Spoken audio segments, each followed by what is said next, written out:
So, kudos to the staff for having a great dinner available for us in a cool room. If you're okay, we'll go ahead and call the meeting to order and get busy. Adopt the agenda. Can I get a motion to approve the agenda? So moved.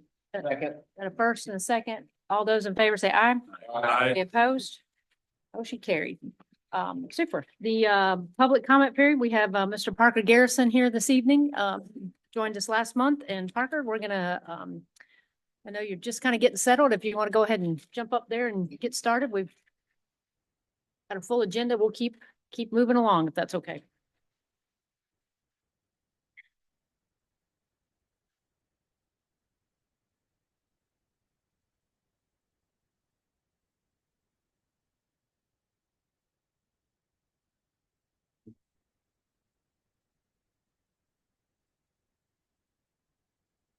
All right, thank you, Chair Qualls. Last month I came here opposing the toll lane project, but I don't want to simply express opposition without suggesting something we might be able to do better. So I'd like to put forward two different suggestions on how we could improve congestion in the south segment of I-77. First, commuter rail along I-77 and the US 74 corridors. So raise your hand if you know that there is commuter service between Charlotte and Raleigh that runs 4 to 5 times a day. And keep your hand up if you know it's normal for 2 trips a day to sell out. All right, yeah, so some of us already know that there's quite some demand for passenger rail transit in North Carolina. That's one option, with rails branching out to Statesville, Troutman, Mooresville, Davidson, Cornelius, Huntersville, Mint Hill, Matthews, Stallings, Indian Trail, Monroe, Ringgold, Pineville, Waxhaw, and Mineral Springs. Over 2/3 of the individuals representing this committee. And another option that I would like to present is a through local lane divide. To force through traffic to use I-485, Atlanta has been successful at requiring their through traffic to use a beltway called the perimeter around their city. Georgia law prohibits through trucks, so it would be politically feasible to force through traffic around. We could improve the traffic speeds for through traffic by designating through lanes that don't have to be toll lanes, can be regular lanes. As shown in this diagram, there's just an entrance that flies over at the beginning and then exits at the very end that fly over. Minimal conflict points, minimal delays. I said 2, but then I've also got a bonus here. In addition to forcing trucks around the outside, we can improve the connectivity of the lanes themselves from the merging and diverging lanes. I mentioned this briefly last month, and I included here a successful study that this has been done before in Virginia from Route 123 to Route 294. Previously backed up 14 hours a day, now only backs up at evening rush hour. So at least was a success there. I think we could have similar success here along I-77 in North Carolina as well. Then I-77 in the north, we're somewhat constrained there due to our contract with Cintra. But one potential option that surprisingly, running the math, turns out to be faster than sitting on I-77. It's to build an e-bike highway parallel to I-77. This wouldn't be completely the first thing that this has been done in Charlotte. Last month, I explored a path built along Sugar Creek. The only thing about these current paths is that they don't really connect to each other well. And they're limited in speed to maybe 12 miles an hour. However, e-bikes are capable of 28 miles an hour, and averaging the segments from Huntersville to Uptown, average traffic leaving at 8 a.m. averages 19 miles an hour. So surprisingly, an e-bike could even be an improvement where we're constrained by Cintra currently. You want to wrap up, Parker? You're Yes. close on time, bud.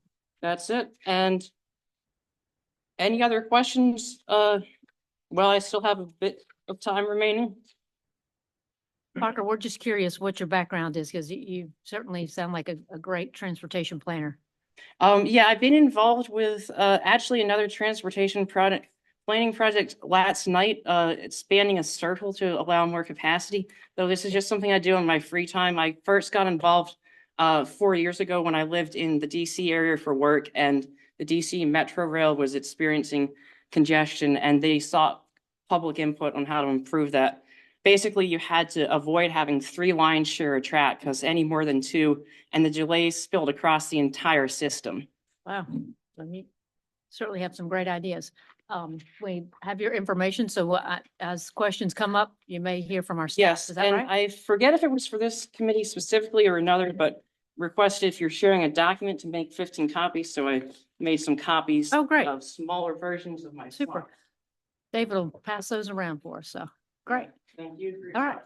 time. Thanks, Parker. We appreciate you.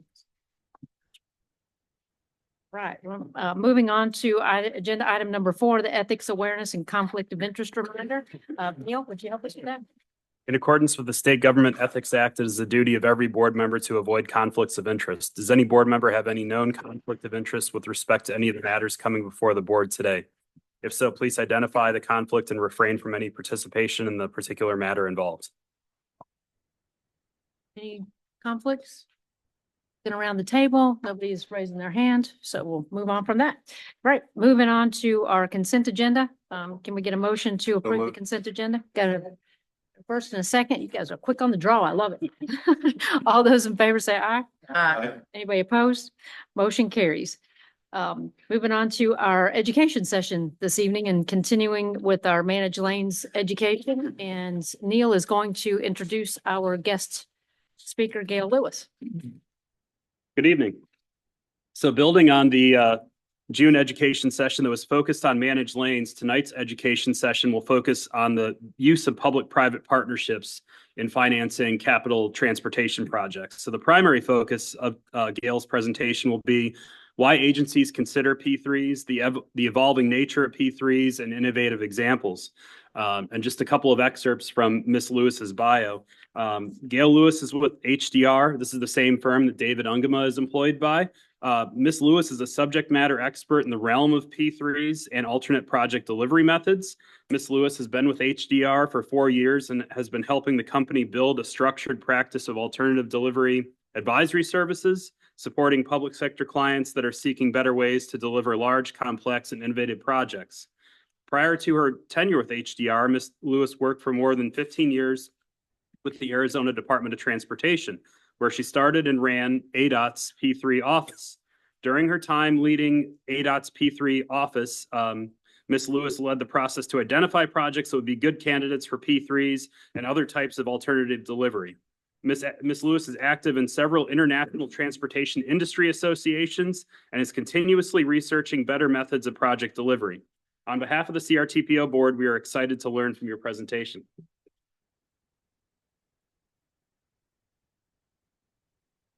Welcome, Gail. We're glad to have you.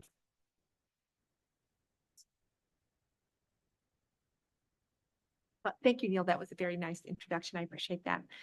Chair Qualls and members of the board, it's very nice to be here tonight. I appreciate the opportunity to be here. I want to get closer to that mic so we can Oh, hear you a yeah, little bit. there we go. How's Thank you. that? Better?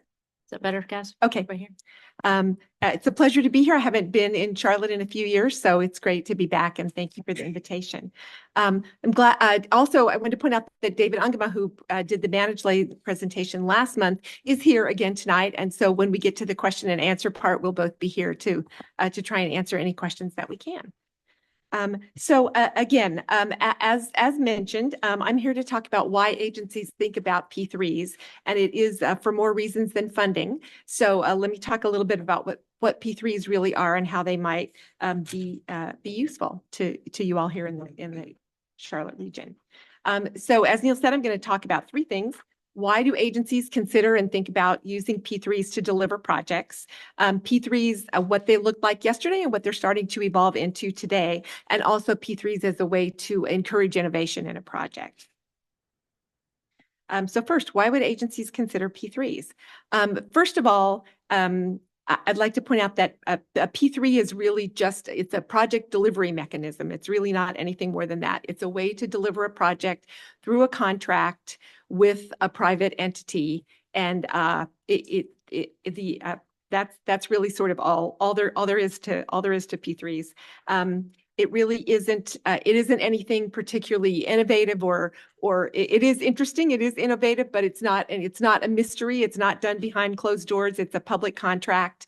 The main difference between a P3 and other types of alternative delivery is that a P3 is managed by an entity that's a coalition entity that contains, it's a design, build, finance, operated, maintain. So you have as one team, the designer, the contractor, the financier, and the long-term operations and maintenance providers. So instead of doing each piece separately, it enables an agency to to work with just one entity, one contract with one entity to go through the whole life cycle of the project.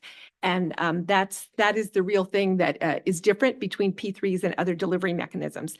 There are other types of alternative delivery. Of course, design, bid, build is kind of the traditional thing, but there's design, build, maintain. There's a construction manager at risk. And there are now things called progressive design builds, which are sort of iterative design build projects, and even now progressive P3s. So the range of alternative delivery is quite significant, and different agencies use different ones of those methodologies depending on the specific project. And there are folks out there like David and I plenty of other companies that help agencies decide what the best way to move forward with on a project. So I'm going to talk a little bit today about P3s, what makes them unique, and what kind of projects you might benefit from in a P3. Generally speaking, P3s are about projects that are large, complex, or new and different. You don't really need a P3 for a pretty simple, straightforward project of a relatively small size. The larger and more complex the project, the more you might want to think about alternative delivery, including P3s as a possible delivery mechanism. So of all of the options that you have, why do agencies think specifically about P3s and about this kind of holistic DBFOM approach? So the first and obvious reason is lack of funding, but there are plenty more that I'm gonna talk about as well. So lack of funding.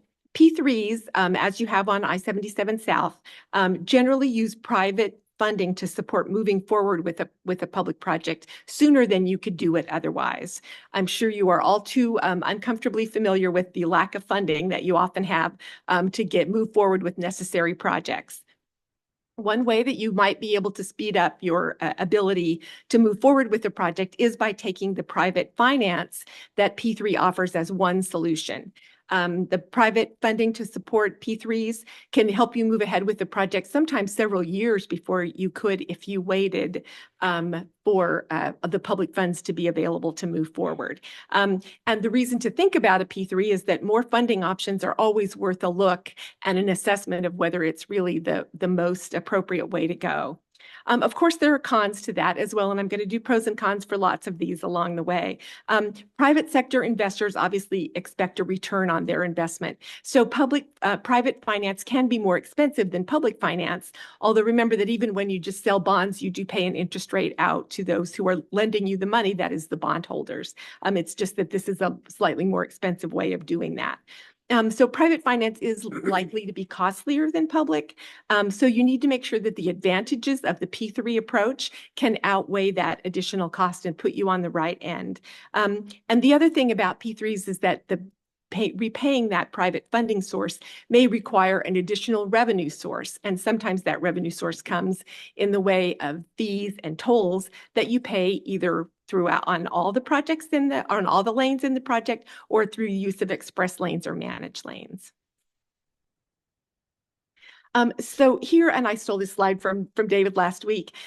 This is a look at the debt funding and the non-debt funding for several major projects with express lanes around the country. And you'll see that virtually all of them use a combination of the two.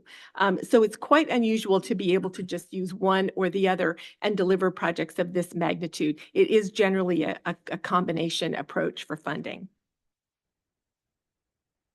So to help the agency get the right answer on that question, most P3s need additional financial analysis in order to be able to fully consider all of those options. And that's what advisors can do for you. Generally, a team of advisors on P3s contains somebody who is specifically dedicated to finance because it's such an important and integral part of the process. And so some of the questions to think about would be, how long until adequate public funds become available? Is it a year or two, or is it 5, 6, 7, 8 years before you could actually move forward? And then how much is the cost of the project likely to rise as you were waiting for the public funds to be available? If in a relatively high inflationary period, it could be that the costs increase pretty dramatically year over year.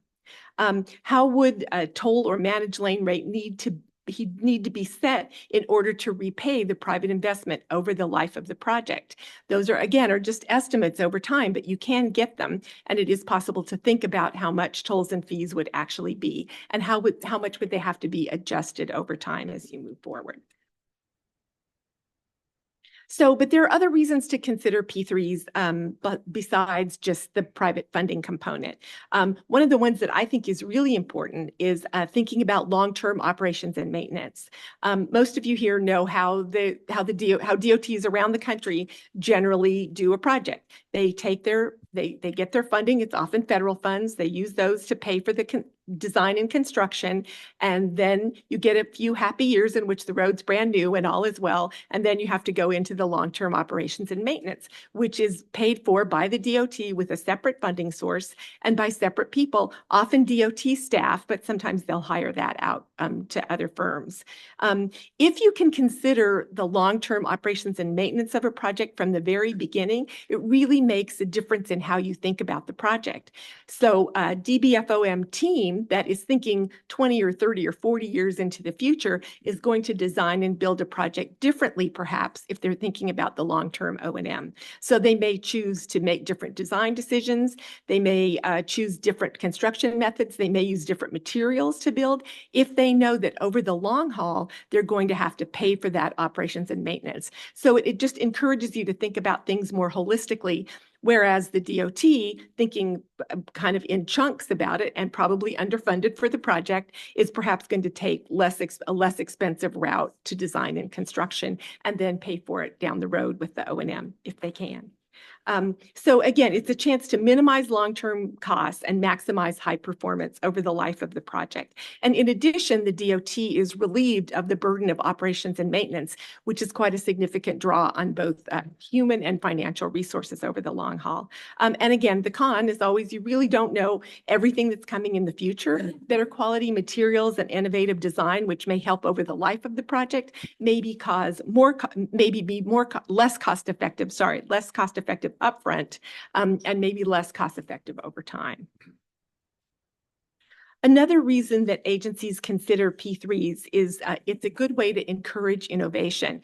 The way the process unfolds with a series of meetings with the P3 teams who are proposing to be your partners on this really lends itself to discussions about different ways to deliver things. They are highly incentivized to try and deliver things more efficiently and effectively, so they're likely to consider innovative approaches.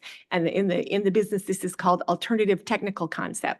The design, there's some level of preliminary design, 30% or so, that has been done by the DOT before they ever get started. This gives them a chance to start to take work from that design forward to think about innovative approaches, whether that includes new materials, different ways of designing and building the projects, a slight variation in the design and the route in order to reduce costs over time. The con, of course, is that if something is innovative, it may carry some risks to it. It may be a slightly different way from what things have been done in the past, and that may cause some issues during the project, or it may cause some concerns among the constituencies. Another reason to consider P3s is just project complexity. The more complex, the more questions, the more uncertainties, the larger the project, the newer the type of project, the trickier the area that the project is going through. All of those things lend themselves to alternative delivery and to P3s. This way you can hand off a project to the complete team that includes the designer, the constructor, the maintenance team, and the financier. And that enables complicated projects to be dealt with holistically. And it increases the chances to both in advance to both spot problems and opportunities. Another advantage is that one team is going to be your partner throughout the life of the contract. Now, hopefully it ends up being the kind of partnership where you can have consistent communications and you have the opportunity to keep the partner accountable over the life of the project when decisions that they have made end up being part of the issues down the road. So if you have a good partnership, you have those opportunities to hold your partner accountable throughout the life of the project. And again, the con is that long-term contracts, these are very long-term relationships. Long-term contracts may need to be amended or even possibly terminated if the partnership breaks down in the later phases. But you do have legal mechanisms that can take care of that, but it's certainly not a pleasant experience. Another reason to think about P3s is that you can actually sort of predict the cost effectiveness and efficiency of using a P3. There are tools that are available to help public agencies make decisions about project delivery options. And I'm going to talk more about one of them in a second, but first I'm going to talk about something called a value for money exercise. A value for money exercise, which lots of advisory firms can do it for you. HDR has a unit that works on value for money evaluations. Plenty of other firms do as well.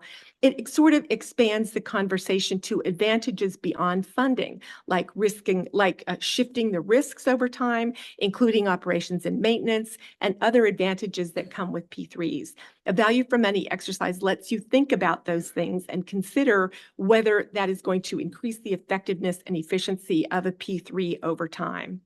The cons, of course, my crystal ball is pretty fuzzy. Yours probably is too. It's always possible that what was once the best deal can end up being less cost effective as time goes on. But at least you can take a point in time and consider those realities. There's another way to think about assessing the effectiveness of a P3, and that's with something called a public sector comparator or a public sector benchmark. This is a Federal Highway Administration term. They have a spot on their website where you can go and read more about this.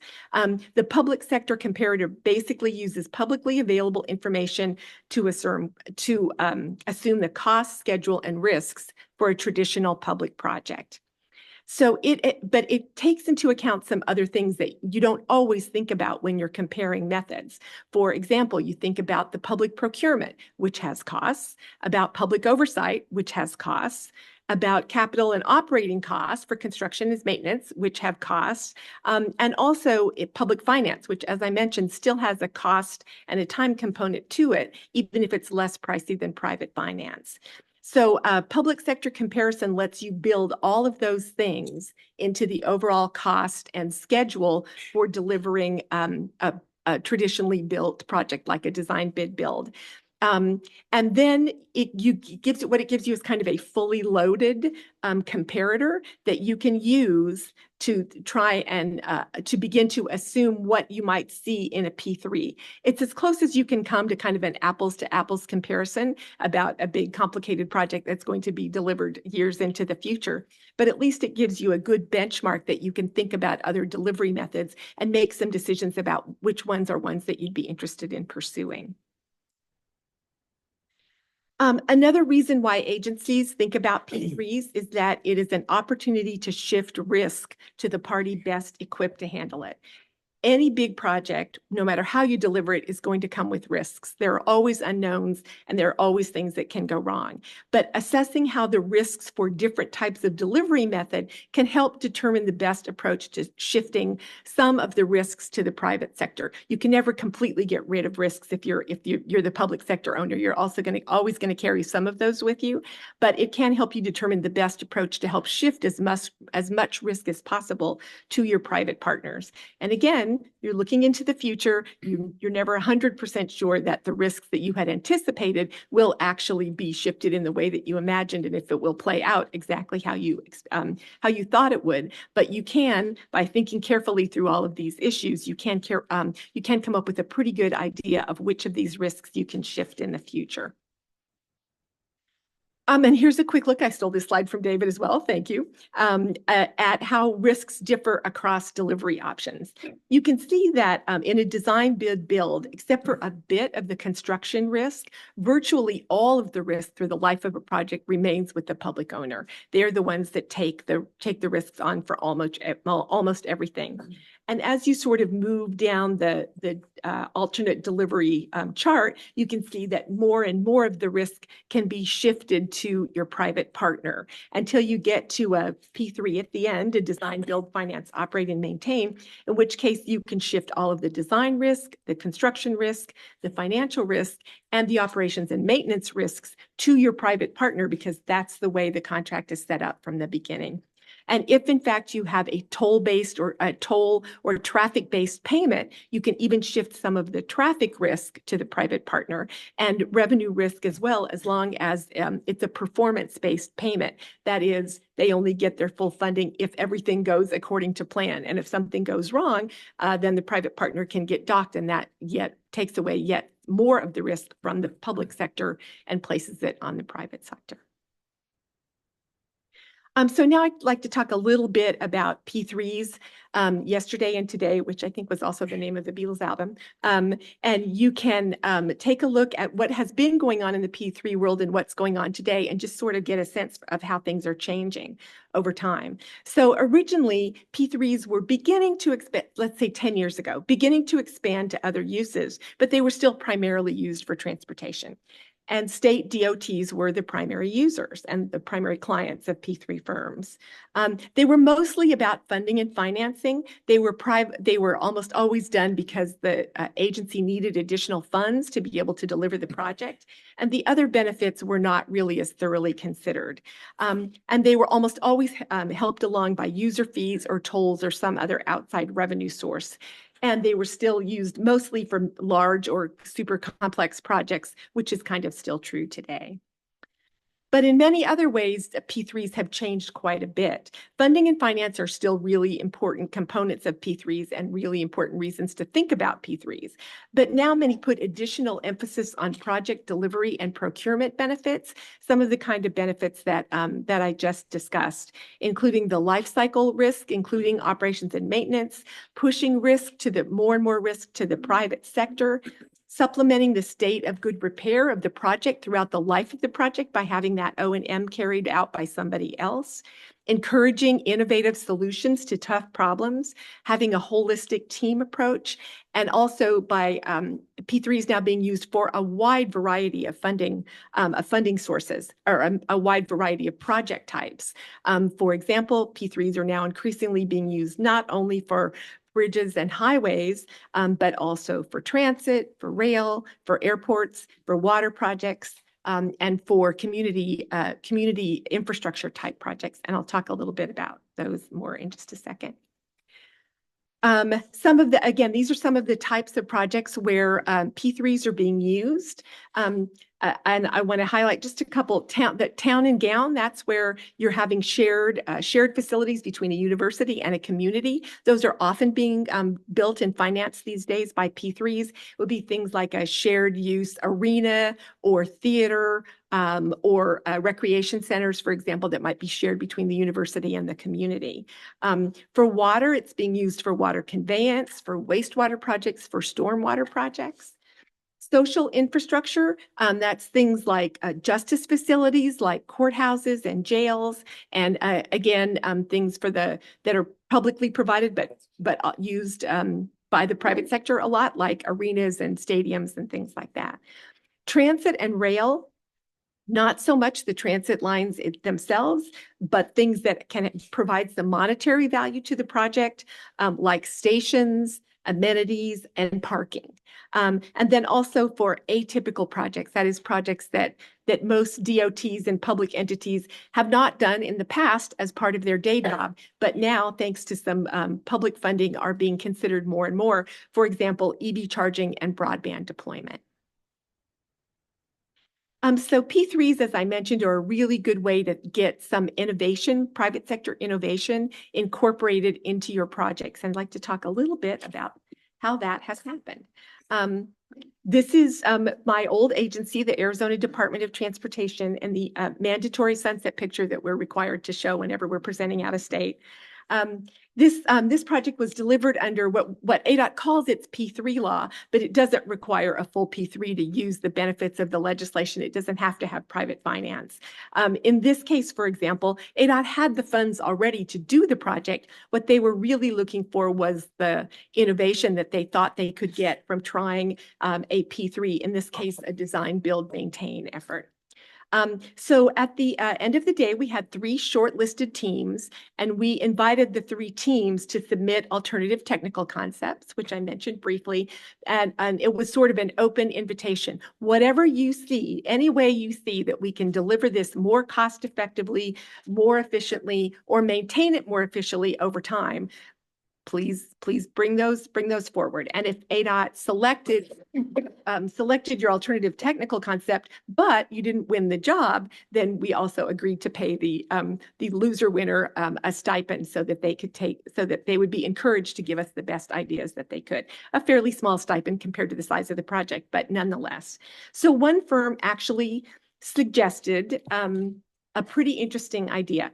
This is an urban freeway in the Metro Phoenix area, 33 miles, relatively hilly terrain. So there were 9 bridges across the 33 miles.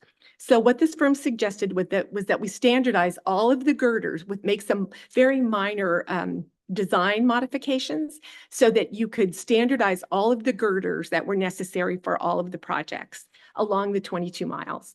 And then suggested that those girders then be mass produced and delivered and stored on site so that they were ready as the contractor began to actually build the highway. So ADOT accepted the change, and at the end of the day, the change saved almost $200 million in overall costs, estimated costs for the project, and shaved about 4 months off of the delivery time. And by the way, the firm that suggested the change did not win the job, so they were paid a stipend for their work. A colleague of mine at HDR used to say that by definition, innovation is just something that you haven't thought of yet. So it doesn't necessarily have to be earth-shattering in order to make a real impact. And I think this is a pretty good example of that. EV charging is another way in which we've been able to use the advantages of a P3 to be innovative. HDR is supporting EV charging in 11 states, including the great state of North Carolina. Thank you. As well as Arizona. It's almost impossible because of the way this program is set up with an influx of federal funds, but only for a short period of time, to stations that are going to ultimately be run by private sector entities, the EV charging companies, and paid for by the drivers who are going to pay market rates to fill up their tank or charge up their tank. Because of all of those things, it's almost impossible to do these as a traditional design bid build project. So a quasi P3 that allows for private participation and a true partnership beyond just contracting with the private entities that are going to run the stations, it almost required a variation on a P3. There was really no other way to do it.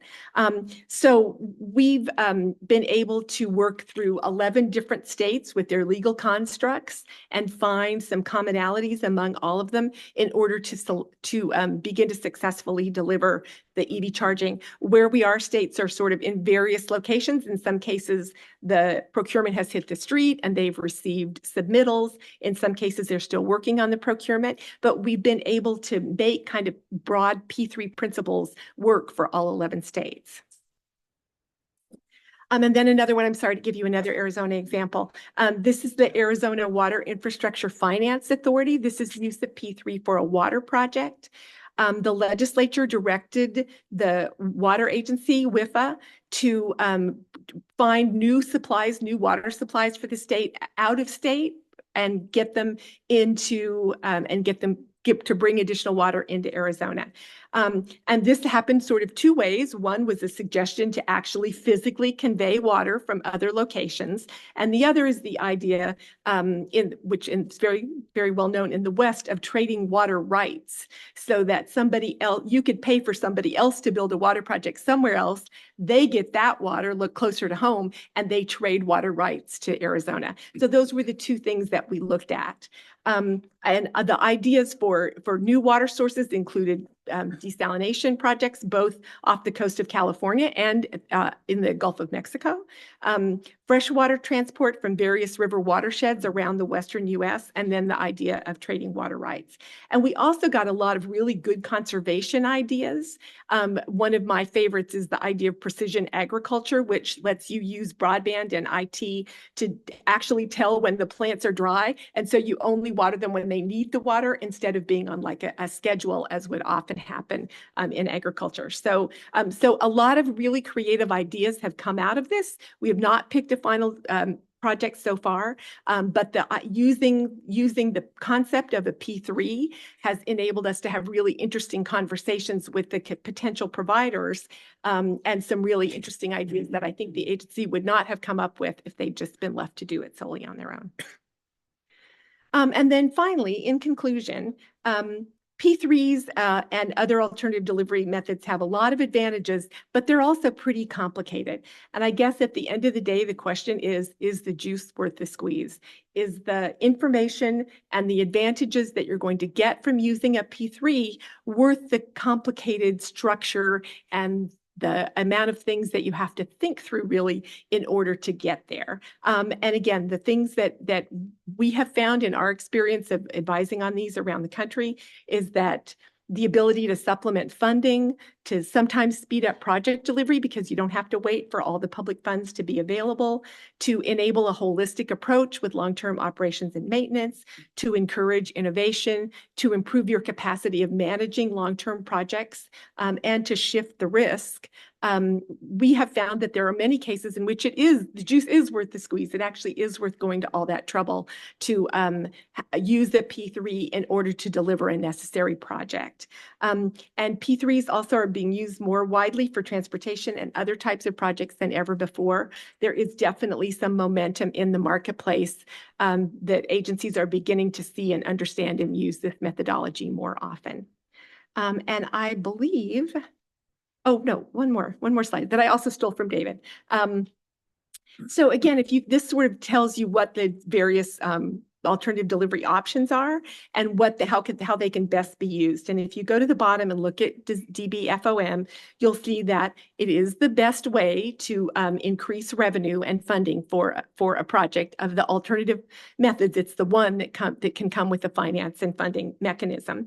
It's a good way to shift a lot of risk to the private sector, way more than you would using any of the other delivery methods. The concerns are that it doesn't give you much control over the design, although that's also true for just regular design build and DBOM projects. Control over design is not something that you get a lot of in any of those methods. And you need lots of expertise in finance to be able to think it through. And something you all know very well, there's some political risk associated with this. It can be a controversial method, but I also don't need to tell you that there are political risks around other types of large projects as well, and that those usually fall in the laps of the public agencies as well. So I have lived your life. I know them well. And I think that actually is the end. Yes, it is. And thank you very much for having me here tonight. I'm really glad to come and get the chance to talk to you about this. Great. Gail, we're going to ask, open the floor for questions. Is that okay? Yes, please. And David's here as well. So if you have questions that fall more into the managed lanes, express lane, David's here to respond as well. That's why he's here tonight. So please feel free to direct questions to either one of us. Perfect. Mayor Higdon, you want to start us? Sure. So in your consulting work, you work principally with DOTs. Is that true? Yes, that's true. So have you recommended on occasion that the juice wasn't worth the squeeze and it would be better to do it privately? Yes, Or we have made that. Yes, we have made that recommendation. And again, we go sort of the whole alternative delivery spectrum. So sometimes people need the finance, sometimes they don't. And sometimes they want the finance and sometimes they don't. So we have ended up, again, based on what we hear from the client, if they're just unwilling or unable, they think, to go down a full P3 route, we look at the rest of the alternative delivery spectrum and sometimes suggest other ways that you can get the projects done, if not all at once through a DBFOM. Thank you. Councilmember Driggs? Thank you, Madam Chair. You had one slide that said debt and non-debt funding. Could you bring that one back up? Sure. I think so. Where do I push? Oh, here, go back. It's pretty early on. Yep, it was. There we go.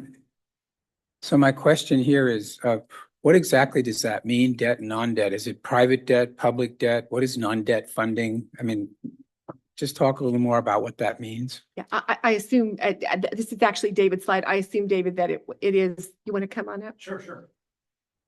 That it was in fact public debt and private debt. Right. So as Gail just mentioned, so anything that's labeled as a debt is either going to be through public financed debt, mechanisms such as loans from the federal government and other mechanisms such as TIFIA, or it could be anything that's related to private activity bonds or any, issuance of private debt. One way or the other, those are obligations that need to be met with the revenue that's generated from the project.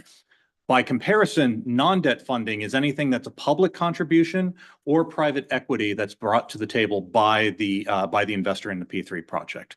Those are not tied directly to the revenue that's generated from the tolls. But if the public contribution is funded by debt issuance, would that then fall into the debt portion? No, yes, if it was yes, anything that's publicly funded, but it's tied to the revenue that's generated would be part of the debt obligations, not as part of the non-debt. So non-debt is basically current year funding by governments in their current budget. It may not be in the current year. So the non-debt funding would be any type of contributions that were essentially part of the overall funding package for that project. So as I mentioned last month, this is all derivative from information that came from FHWA. We conveyed actually, where you could find it on each of the projects. It's going to differ for every project based upon what the source of the revenue is.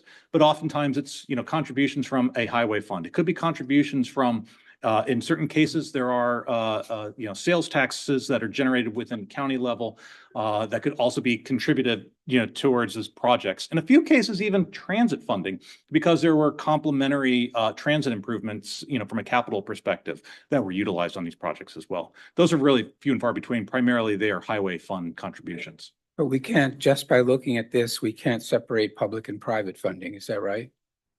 From this chart, no. Okay. This is All right. intended to convey what is being funded by toll revenue versus that which was from other sources that are independent of tolls. So thank you. And Madam Chair, I would just comment that I think both of these presentations have been incredibly helpful to help us understand. But the conversation we're having about I-77 is actually pretty basic. It's essentially about money, because we're told that there isn't really a feasible public solution. And we are not yet in a position to talk about a lot of what has been brought out here in terms of maybe the innovation that might be possible as a result and so on, or cost differences even. So I think it's helpful to us to have this understanding. But we are facing some pretty basic questions in the next couple of months about I-77, and will not be able, in my mind, to actually concern ourselves with a lot of what we've been told here. It's just a comment. Thank you. Fred? Thank you, Madam Chair. There's a concept throughout about transferring risk, offloading risk to the public, to the private. On a slide, and I think it was borrowed from David again. There was one risk that I didn't understand. It was construction financing revenue. There was one called traffic risk. And I think one of the questions that slide, you just passed it. One of the questions we've talked about is we have current managed lanes. There's often a perception of traffic not moving in the general purpose lanes, not really relieving a problem of congestion. What does offloading or shifting traffic risk to the private sector look like in that final line? Could you talk a little bit more about that? Oh, it's not? Okay. All right. Well, I stole it from your presentation. So since we're not sure who did this slide, it's my assumption that you normally would ask your private partner. They're giving you a price based on anticipated revenue, some of which is from tolls or express lane fees. Depending on the contract, they often take that risk. If the traffic doesn't show up And if the tolls don't generate enough, then generally that risk is borne by the private partner. There may be instances in which something else is considered in the contract in which a public entity would agree to supplement the payments for some reason or under certain circumstances.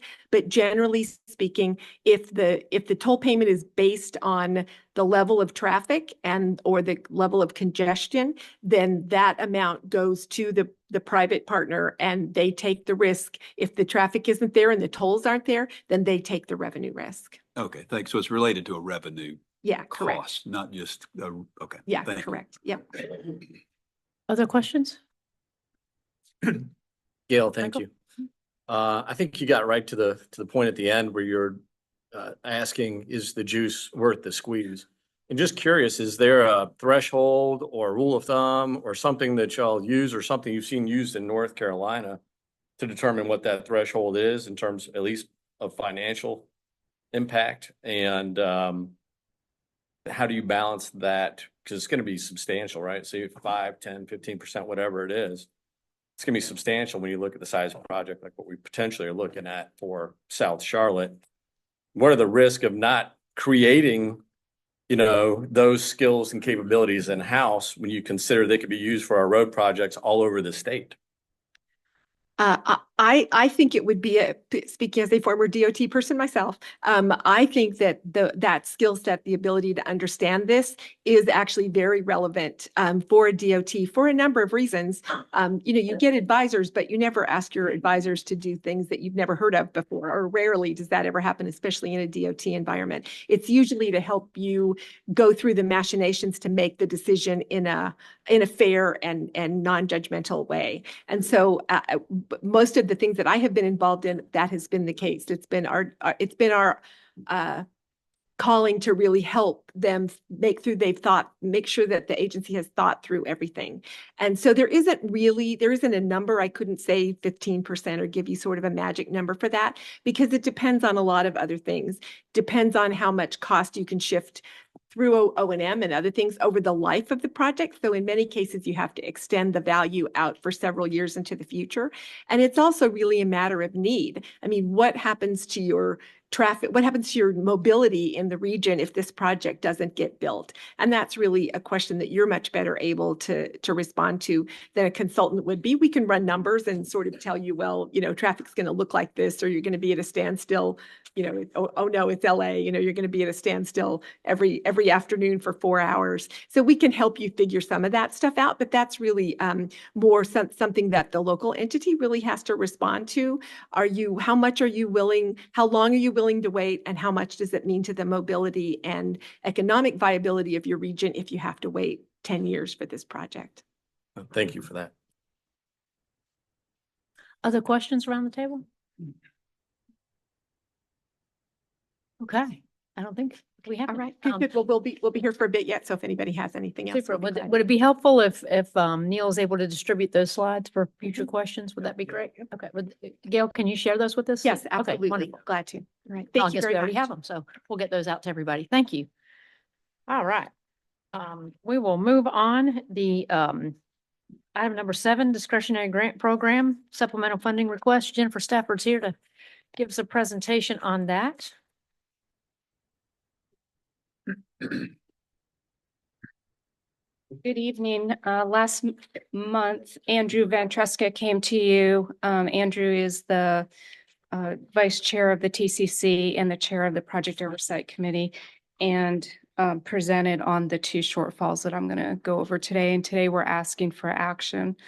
So the action requested is to approve $7,879,472 of unobligated future discretionary funded projects, funding to 2 projects that have experienced shortfalls, and amend the current TIP to allocate the funding to the existing projects. So we opened a call for supplemental funds in March and closed it in April. We received these 2 applications. The first one is Waxaw. They're wrapping up their project. They're in warranty, and this is just a little overrun that they had. And then Cornelius had a larger shortfall. They actually applied last fall The board recommended that they come back during the spring call, and so they did, and there's the amount. This year, we have about $40 million to program towards projects, and so this will come out of that 40 million.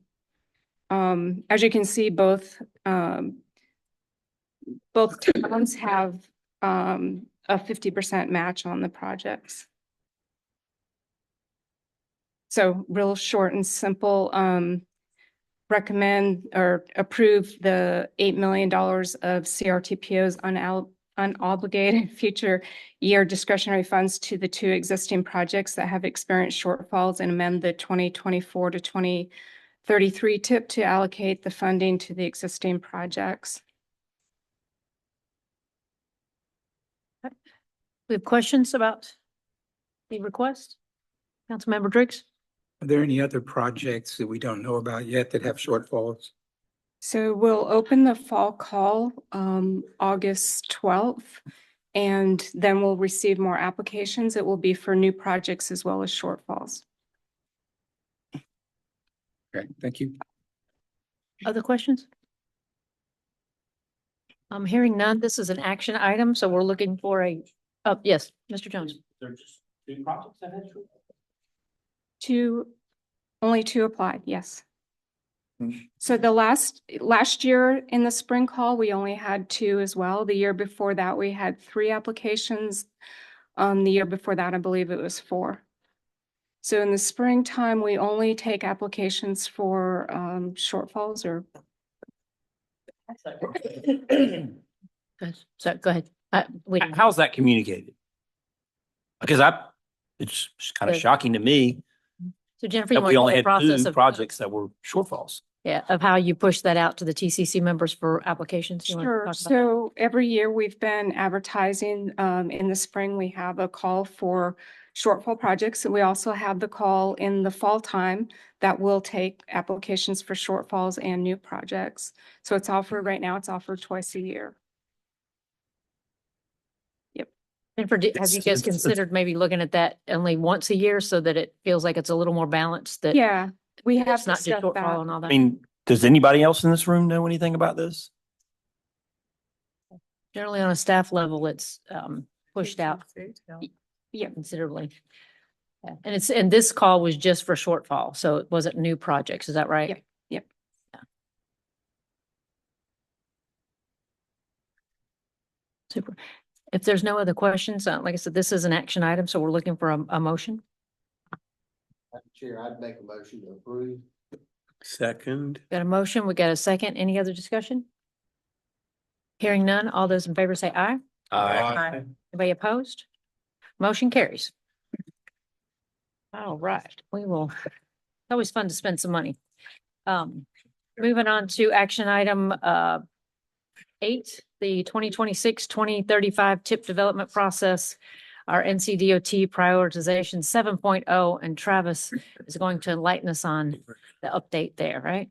Thank you very much. Hi, I'm Travis Johnson with the CRTPO, and I'm here to talk about prioritization 7.0, and this is an action item. So I'm gonna be asking approval to open a 14-day public comment period on the draft list of regional impact projects were proposed for local input points assigned under the NCDOT prioritization 7.0. So I'm gonna go over the point overview. I'm gonna talk about the scoring criteria and then the schedule and milestones, and remind everyone of the dates for the public comment period. So we are in the regional impact level of the local point assignment. So we are assigning 2,500 total points. And typically we have split that up between highway points, which is 2,125 highway points, and then 375 non-highway points.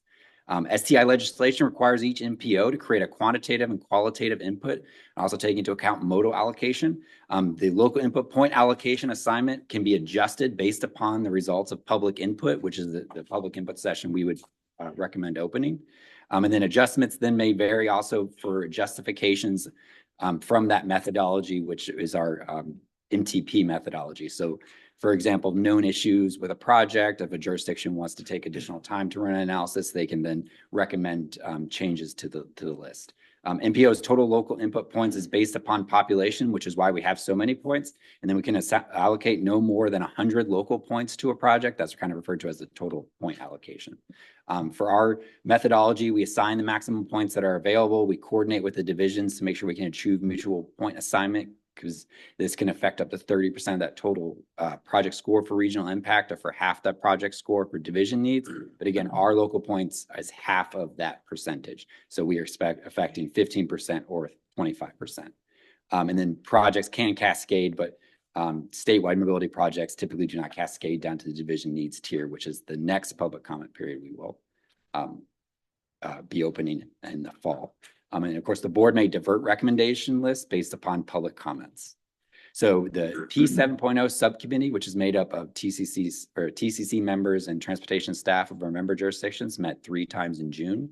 They reviewed regional impact projects and also the cascaded statewide mobility projects. So those are the projects that were not funded at the statewide tier.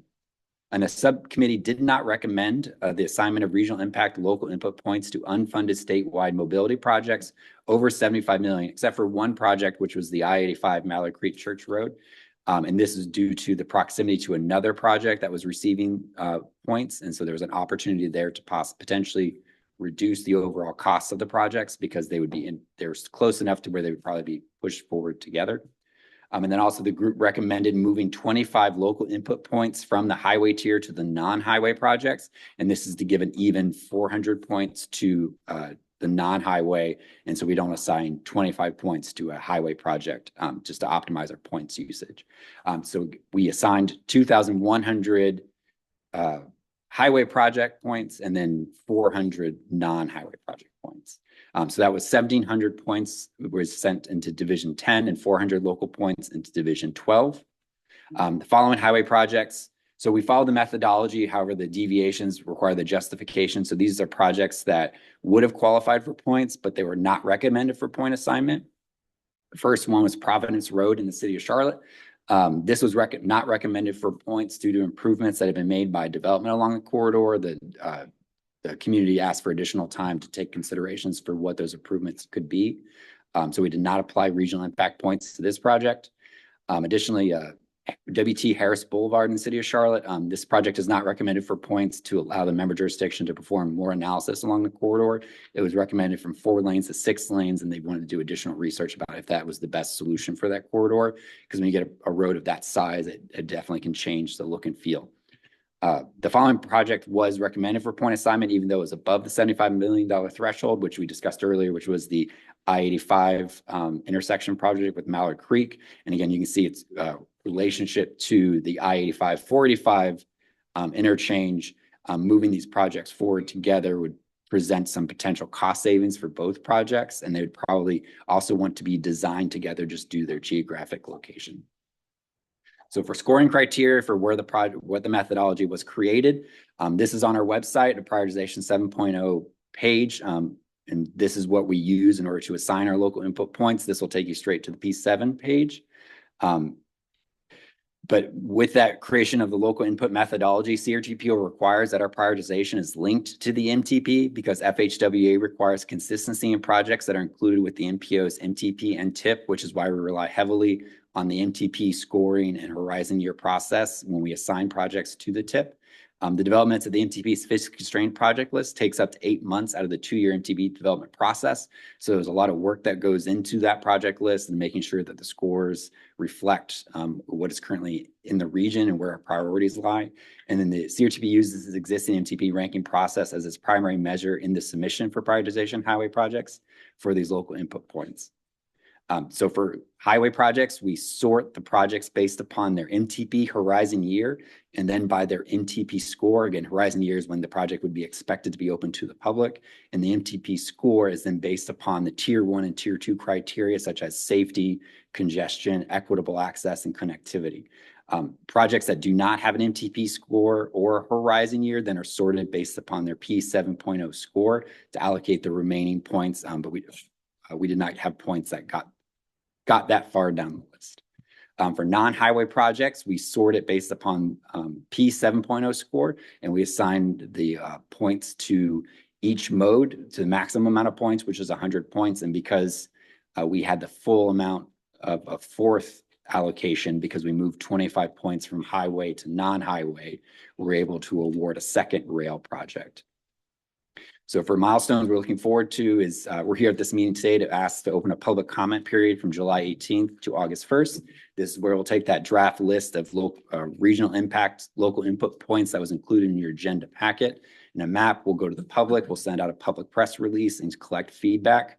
When we return, we'll provide a summary of any public feedback we receive, and then our final recommendation for local point allocation. So again, the action item is to approve that opening of the 14-day public comment period on the draft list of regional impact projects proposed for local input point assignment under NCDOT prioritization 7.0, and I can answer any questions. You said that very quickly. Questions, David Jones? Sure. I really dislike this. If you'll go back a couple of slides, right? Go back. Public comment from July 18th to August 1st. Now, who in this room can get public comment out of your community in that short a period of time? Raise your hand, honestly. You can't. That's ridiculous. I got doing this at the last minute this past week. Somebody from our staff said, hey, you need to go get public comment on this project because we got to get it in there. I'm like, oh, okay. It's a pretty big deal. This is ridiculous. So how is public comment weighted in this decision? So I get one letter and I'm going to get maybe two letters from somebody that might be impacted. How's this decision made? So the public comment is not weighted. It will be provided as information for making the decision on which projects we receive local input points. So if we receive a significant amount of feedback on something, we could reform the How do we get it out? Hmm? How do we get what we're asking now? The public doesn't know. Well, so we do the public press release. We use our social media. We use our website. We take advantage of all of our member jurisdictions. We utilize your public information offices to send the information out, to use your websites to make people aware of this information. And so we do the best we can to make sure everyone is aware of the project list. So Travis, is there a standard that's, typically it's 30 days? Why this is only 2 weeks? Is that 14 days is the CRTPO minimum standard for getting this word out of. Again, we have the shorter project, or we have the shorter timeline due to the update and the schedule as I did in previous presentations. So we are working towards the deadline of having a draft STIP by January of 2025. So we have to do this as part of a two-part process. First, we assign local input points to regional impact, which we have to then bring you the list, which was last month, open a public comment period. Then we collect that feedback in August. We then have to submit this to the spot office at NCDOT. And then in September, we start this process again with division needs. So we just don't have, with the process of bringing you the list, opening a public comment period, returning back with the list, and then having time to submit it, this is the timeline we have with the schedule we have to meet NCDOT requirements. Will there be another public comment period open during the rest of this process? There will be a public comment period for the division needs projects, and then there will also be a public comment period for the draft STIP, which would be released in January of 2025. But there was also previously public comment periods for that P7 project list for what projects should be included in this. So there's been numerous public comment opportunities, and there will continue to be public comment opportunities. Did we receive any public comment on the last phase? We did. I can't remember off the top of my head what they said, but we did receive feedback. We typically receive feedback during our public comment periods. Brad, go ahead. Clarify though, is this just public comment on the point assignments? Those things you Correct. just shared with us, Correct. projects have been publicly discussed at some point, David, I assume. Correct. And this is just on the recent action of assigning local points. Correct. So all the projects in our list are projects that were submitted to us by our member jurisdictions. In order to get the projects into the prioritization or to the STIP process, they then have to go through the two-tier evaluation through the MTP, and the MTP has a significant amount of public engagement, which is a part of that process. In addition to that, then we add the projects to the prioritization list when there's a call for projects, and we follow the MTP process of utilizing the two-tier evaluation for what horizon year and then the project score. So then that list has public comment. And so at this point, we're trying to figure, so they have the score from prioritization 7.0. We have those scores, and the STI law requires us to then apply local input points to show local priorities. So we do that based upon the requirement of methodology, which is approved by NCDOT and this board. And we use that methodology and this analysis to then apply local input points. So we applied the local input points following the methodology and knowing local knowledge about issues with a corridor or a reason why to skip. So for example, that intersection project where we said it might make sense to go above the $75 million threshold. But then that public feedback will then be collected. Depending upon the type of feedback we receive, we'll then either convene the group to talk about reallocating points, or we will share that list with you when we come back for approval, and then the board can make a decision to move points based upon that public feedback. Other questions, comments, Mr. Osborne? Is the $75 million threshold, is that just a guideline, or is that? Yes. So it's like an internal guideline we created, because so typically we do not have as many projects cascade down into the regional impact tier. And so just because of the number of projects we had, we decided we didn't want to fund a lot of statewide projects. Those are typically more expensive. And so the goal from the group was that we would do some of the more cheaper, relatively cheaper projects to prioritize that and still have a significant amount of those points go towards regional impact projects. And that 75 threshold that was created was just a group decision. When did y'all create that $75 million threshold? When did that happen? At the first meeting, at the June 12th meeting. Of this meeting, the June of this year? Yeah.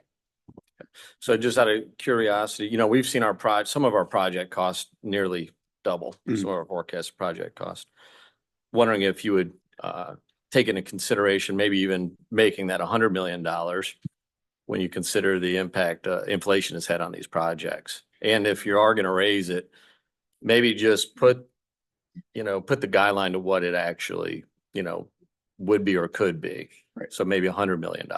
So the 30% higher, right. for example. The previous prioritization cycle that was completed, the threshold was at 50 million. And so the group discussed that probably was too low. And so the group decided that 75 million seemed like a good level to go to again, still prioritize the regional impact projects in the regional impact tier.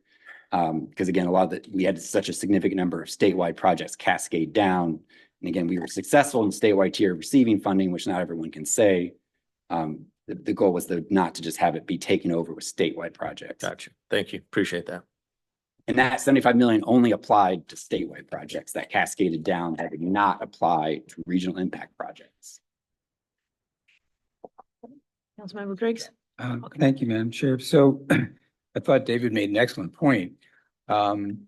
What I'm wondering is, assuming we had a month or whatever, how much feedback do we typically get in response? Like if we go out and we're asking for public feedback, it can be pretty slim. We have meetings and 20 people show up or whatever. So I'm trying to just assess how big an issue this is, or how much of this feedback we would get if we had more time, and what difference it makes. Are we checking a box here, or is this really an important part of the process? Well, this is an essential part of the process, and it's an important part of the process to allow the public to provide that feedback. And so typically within 14 days, again, it depends on what's in the project list, and it depends on how well we work with our partners to make sure the information is spread and that people are aware of the list. But typically we receive a good amount of feedback. It depends upon, how relevant the projects are. If people have strong feelings about the list, with this list, I'm not sure there's any major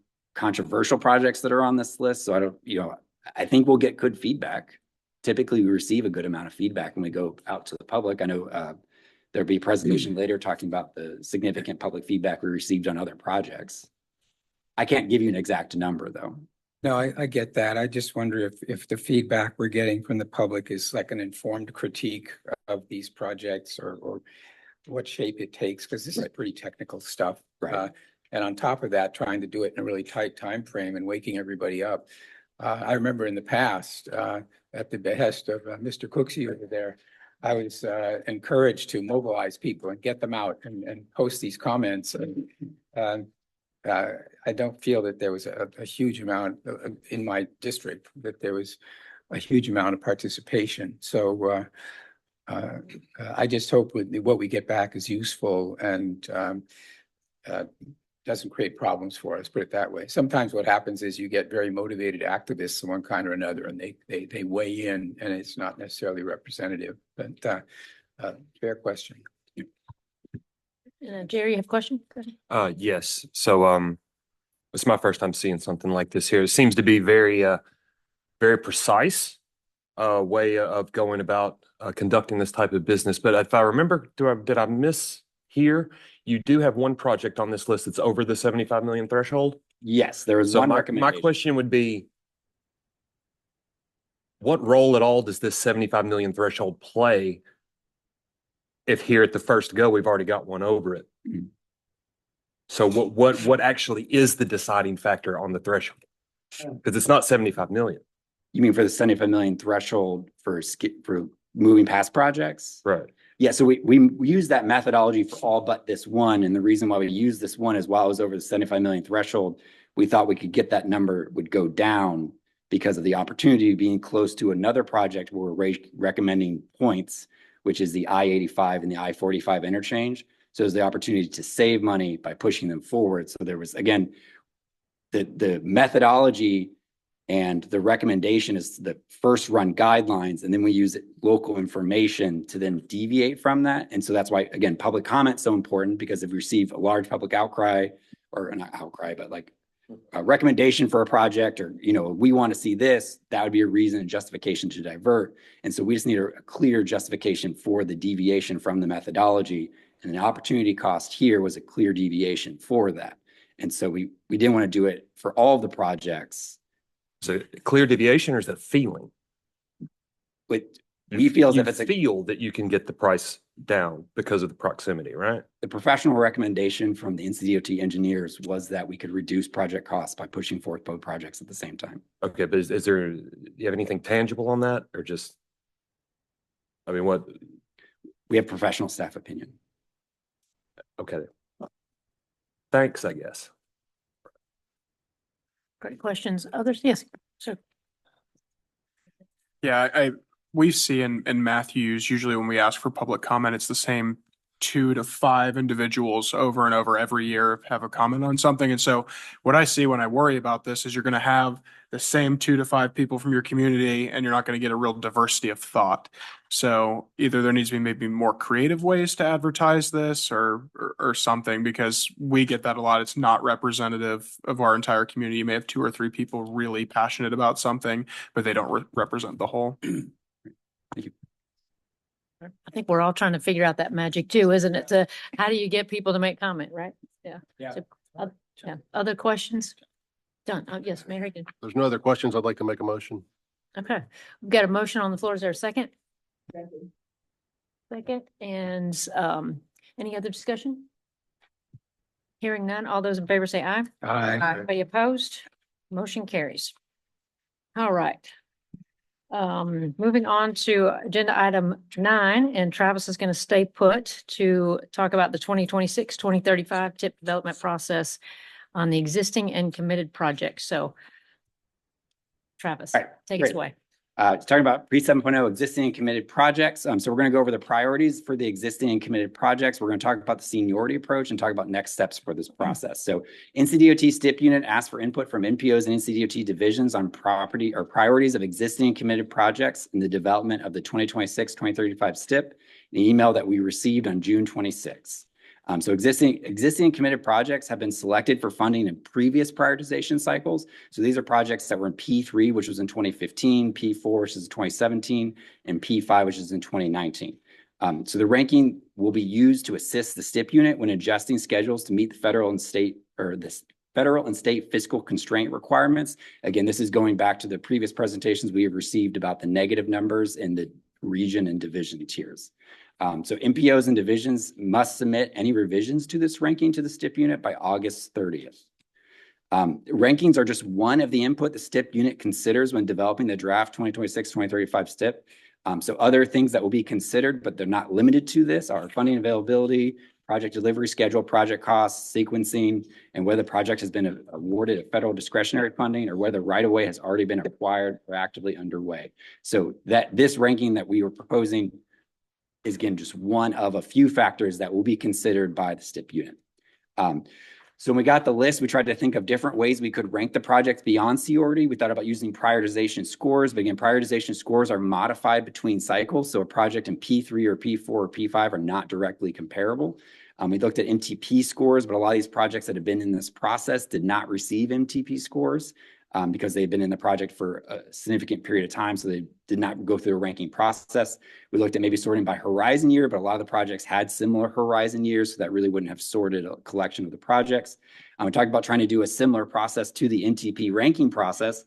But again, that is an 8-month process. It requires a significant time commitment. And we have until August 30th to provide feedback. So we just do not have the time to run an analysis. So the recommendation and the default solution was to go with the seniority approach, and that projects removed from the draft STIP would then be eligible to resubmitted in prioritization 8.0. So for the seniority approach, by default, the STIP unit will use the seniority approach as an initial ranking for projects in the regional impact and division needs STI funding categories.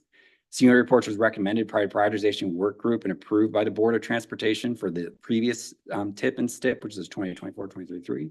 And the statewide mobility category has already been completed, and those projects will not be ranked as part of this process. So again, we're talking about the regional tier and the division needs tier. This approach ranks projects in each of the funding categories based upon the highest scoring project to the lowest scoring project in each of the prioritization cycles. So for P3, P4, P5, they should be ranked based upon the highest ranked score and the lowest ranked score. Projects that move out of the draft STIP again would be re-ranked, or if they were resubmitted for P8. And this project lists were also included in your agenda packets. So for next steps, we're asking our member jurisdictions to review these lists, also see if there's any projects that are no longer needed. Possibly development has paid for some things, possibly some conditions have changed in your area that may not merit some of these projects to continue moving forward. And so if you can email us any of these changes, or if there's any projects in these lists by July 24th, we can just make the division know that they no longer need to be ranked.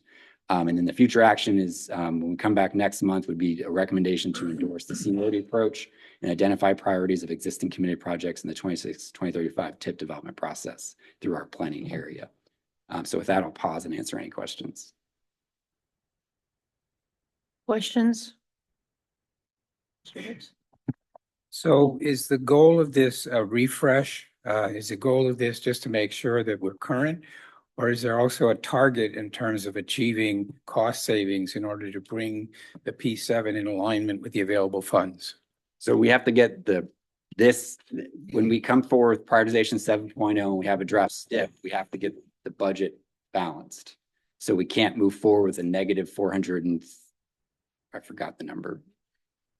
We can't move forward with the over $400 million that is in the negative. So we have to remove projects from the STIP until we get to the point where it's balanced. So that means that $400 million in projects have to be moved down or out. From the entire either region or Including committed the SDI projects. category it is in. Including committed projects. Yes. Wow. Out of how much is it total in the in P7 for us? It varies based upon which regions, each region has a different number and then each division has a different number. I don't have those numbers memorized, but I can get you those. No, I was just trying to get a sense of, in percentage terms, what is the 400 million that we need to close? What is that in relation to the total? For our projects? Yeah. So we have only been shared our project lists. So we are unaware of what other projects in each division and each region have also been reconsidered. And we do not know what their process is for reorganizing their lists. So I would be guessing to know how many projects we would have to move down to come up with that number. But we don't need to make up the whole 400 from our project. Correct. That is not, our negative 430 is not for CRTPO. That is for each of the two divisions that are in each of the region E, and then for region F, there's the separate, which I believe they're at 8 million, but I believe that the number estimates are going to lower that number, but they're positive 8 million. And this goes all the way back to P3. Okay, that should be fun. Yeah, based on this good news, anybody else have any questions? Yeah, go ahead, Lee. So I just want to be sure I'm clear. I remember a slide from a couple of meetings ago where Region E had $471 million. Okay, yeah. So is that the right number? Yes, that's the correct number. And my recollection is that the statewide highway fund has about $1 billion in it. Anyone confirm if that's right? I, 1 billion. yeah, that's correct. I got a thumb up. Okay, so our local needs of already approved projects are 471 million. And the statewide highway fund that these projects are paid out of is basically funded with about 1 billion a year. Is that right? We are not responsible for the full 470. Our Region E is in the deficit. So that includes all of the region, which is beyond the CRTPO. So we are a part of that number. And can anyone tell me the statewide highway fund, is that funded through the gas tax, or what is the source that funds that? For the state, you mean for the statewide mobility tier, or do you mean the funding for all 3 STI tiers? Yeah, great. So all 3 STI tiers, there's 3 main funding sources, one of which is the gas tax. Do you have any sense of, like, I'm trying to get an idea of how drastically the resources are continuing to shrink to fill this need? Like, do you know what percentage of that part is the gas tax? Because we know that's continuing to shrink. Not off the top of my head, but I can get that information to you. Yeah. I would love that. Thank you. Okay. I think it was in a previous present. Yeah, I'll find the presentation. Mr. Rosenberg, would you like to add anything to Yeah, if I could, Madam Chair. Board of Transportation spent a lot of time trying to figure out how to go forward with these limited resources.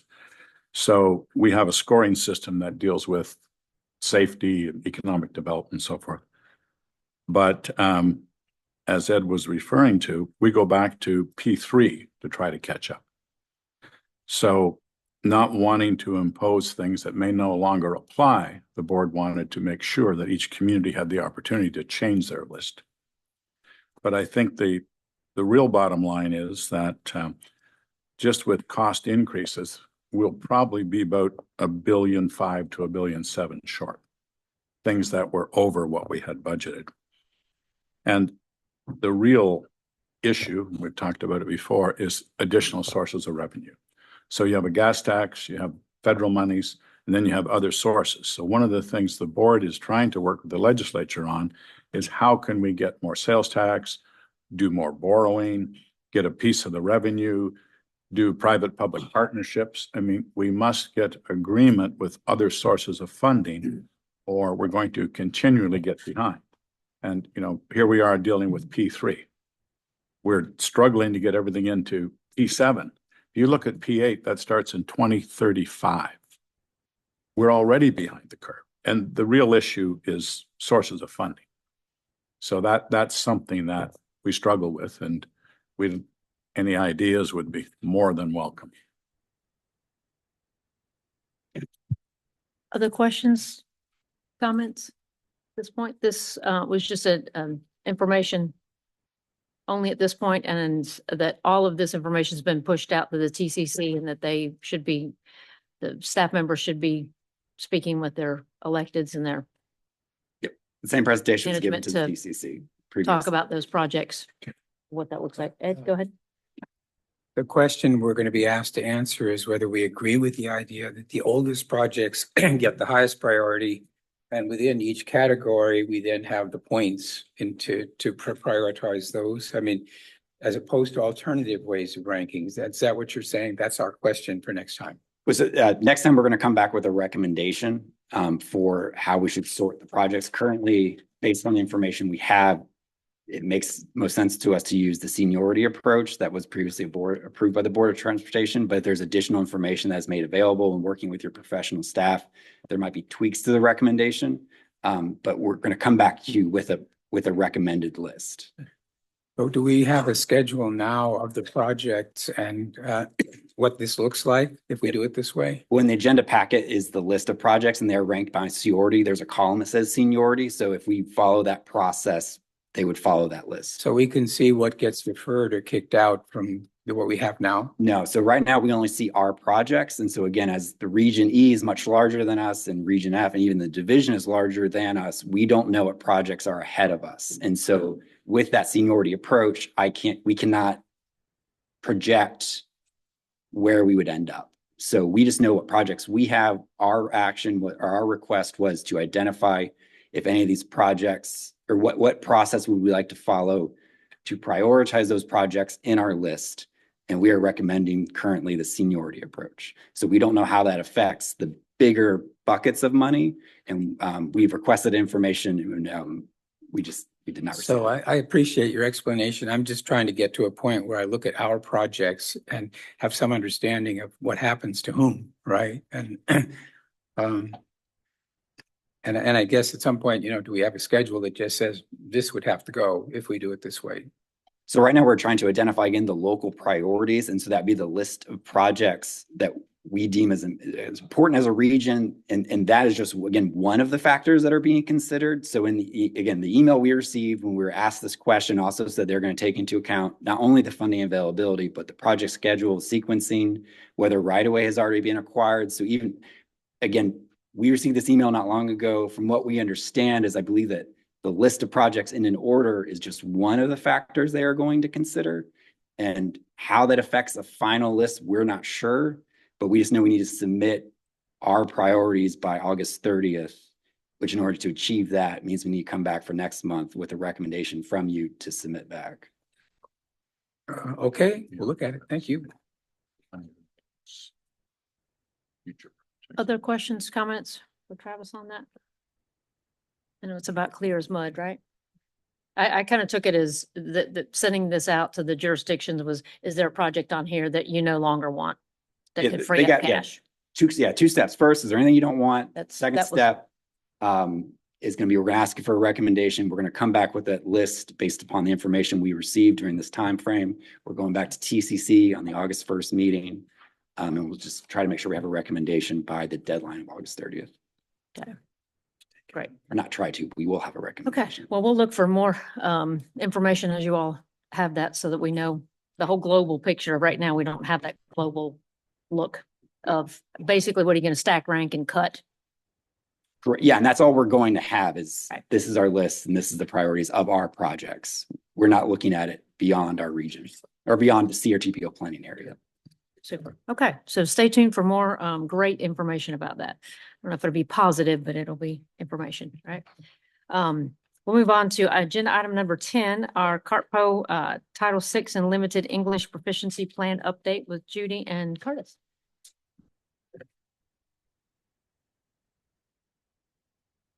Good evening. Thank you, Madam Chair. I'm Judy Deller, our Public Information Officer for CRTPO, and we wanted to give you an update on our Title VI and Limited English Proficiency Plan. Skip right through that. So these plans are designed to ensure non-discrimination in all of our plans and programs, and also that we provide meaningful access to engagement. For this plan update, we use the 2020 census and 2022 5-year American Community Survey data. And we will be coming back to you next month requesting the approval to open a public comment period for the Title VI and LEP plans. Last time CRTPO's plan was updated was in 2012, so we're a bit overdue for an update. Part of this process also includes environmental justice, which addresses the equitable distribution of environmental benefits and burdens. So we include some of those and other non-discrimination authorities in our plan. So in addition to race, minority, low income, and limited English, we also include age and sex, disability status, persons in poverty, household income, and carless households. I forgot it was animated. Title VI of the Civil Rights Act of 1964 states that no person in the United States shall on the grounds of race, color, or national origin be excluded from participation in, be denied the benefits of, or be subjected to discrimination under any program or activity receiving federal financial assistance. And the LEP came from Executive Order 13166 and is for improving access to services for persons with limited English proficiency. And so this update of our plan, it's a summary of our full planning area, all the demographics in our planning area.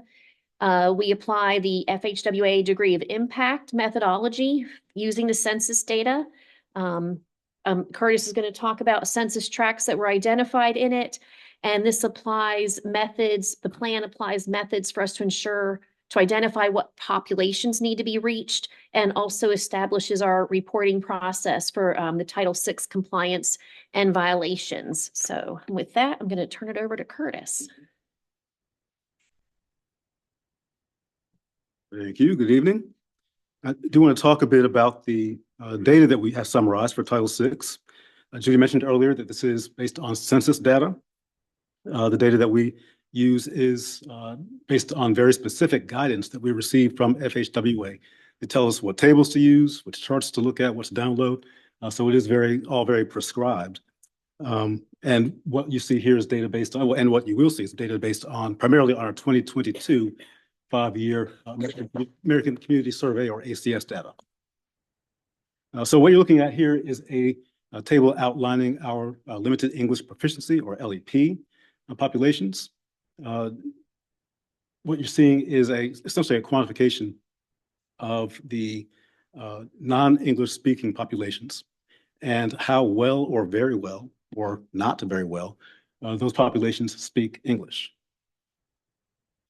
So really the takeaway here from this table is that Spanish still remains our primary safe harbor language. It falls under the safe harbor provision, meaning that we as an organization have to prepare translated materials for them when we're doing public engagement. And that's because they have a less than very well speaking population of 5%, which is, again, the only population above 5% for our planning area. So that's the takeaway from that table. I do want to talk a bit about some of our other minority populations and Title VI categories. I did just mention LEP. One of the highest concentrations of LEP in Iredell County, for example, is in one tract, which is kind of close to Statesville, or from the central Statesville area, with roughly 9.4% of the tract being identified as having limited English proficiency. So we can contrast that with Mecklenburg County, which has 3 census tracts with 38%, 37%, and 31% respectively. So quite a difference. And we can also compare that with Union County, which has 1 tract in particular with 14% of their total population being LEP. Again, that's just kind of an illustration of where those LEP populations are. Another one that we can summarize is taking a look at our racial and ethnic communities, minority communities, and where they are, and how many there are. What you see here is kind of I'll call it a scatter plot, but a dot map of where those populations are located. The 2 largest populations by far are our African American and Hispanic Latino populations, with 399,000 and 216,000 people respectively. And you can kind of see there where they are distributed across our planning area. Most of those populations seem to be closer to the more densely populated municipalities and areas in all 3 of our counties. So again, that's just something to help you visualize what these Title VI categories are and where they are and what those populations look like, and the data that we use to summarize how we can address these Title VI communities. So with that, I'll stop, and I think we'll take questions at the end, but I'll turn it back over to Judy. So just wanted to say that for next steps, the Federal Highway Administration and NCDOT civil rights offices will be asked to review We will ask them to review our Title VI and LEP plans. And also we will be back to you in August, again, asking for you to allow us to open a public comment period on those plans. All right, questions, comments? Judy or, yes, Mayor Hickey? What populations are you required to provide translations for? Is it just Spanish speaking or is that it? Yes, that's Spanish, Get us was over the only 5%. one that met that over 5% threshold. All right, thank you. Great question. Others? Yes, sir. Can I just add Sorry. that real quick? Yeah. Although if if someone else requests things in another language, we will also do that. But Spanish is the one where we're required to provide more materials already translated. Right, Brian? Could you go back to the slide? I believe this is one that Curtis had, but it had the different breakdown of the languages. And one thing that kind of stuck out to me, and maybe it's just my mind, but I wanted to understand the total margin of error in the column there. How is that determined? Because I mean, I'm looking at that and some of these are, to me, it looks like large numbers. They are very large numbers. That's always fun playing with the margin of error when you look at census data. It's funny, I didn't mention this. We actually had a sit down with FHWA, some of their staff, and one of their census experts to kind of talk about the data and margin of error and how we calculate that. In some cases, and this is just in general, I can't speak to how exactly it's calculated. You're talking about statistics, essentially. But in some cases, with some of our data, the margin of error is actually larger than some of the populations for a particular census tract, or usually census block. So how it's calculated, it's very scientific. Again, I'm not a statistics major, so I couldn't tell you. But it is something to be aware of when you're looking at these charts. Absolutely. Yeah, I mean, looking at this right here, and I mean, if you look at, I don't know, some of the numbers here for French, Haitian, or even Cajun, the speak English less than very well, you've got 3,662 which is our estimate. And then total margin of error is, plus or minus 1,078. So that's a big chunk, compared to what we're estimating. So, again, it probably doesn't make that much of a difference with the Spanish speaking, numbers that we've got here, but with some of these other smaller ones, it could be a big difference. If you can get any kind of clarification on that, I would certainly appreciate it. I'd like to learn a little bit more about, how that margin of error is determined. Sure, absolutely. Thank you. Great question. Others? Okay, so we'll see you next month for the request for the public comment period. Thank you. Thank you. All right, moving on to agenda item 11. We are sailing right along, everybody. Thanks for your patience. The 2055 Metropolitan Transportation Plan update. Neil Burke.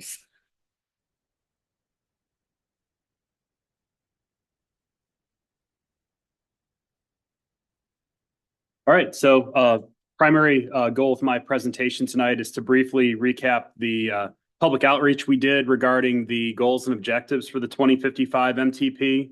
This was covered in phase 1 engagement, and then I'll close with some additional ongoing tasks that we're working on with the 2055 Metropolitan Transportation Plan. So the CRTPO board approved the opening of a public comment period on that began on June 3rd and concluded on July 3rd.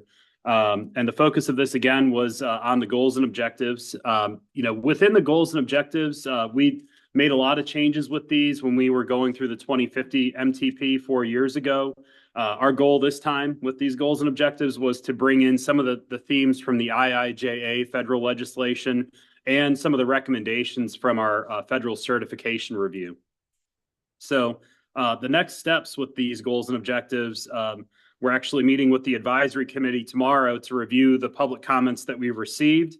And staff and the consultants, we've identified a few minor edits based upon some of the themes that we're noticing within the public feedback.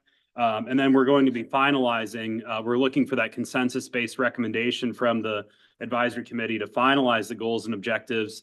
And the TCC will recommend these goals and objectives to the CRTPO board in August.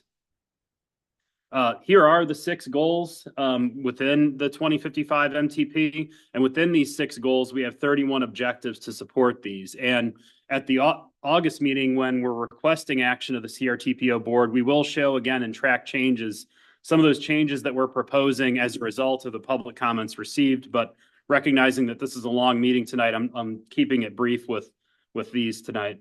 I really want to focus on the public engagement that we did in the 3 counties, though. The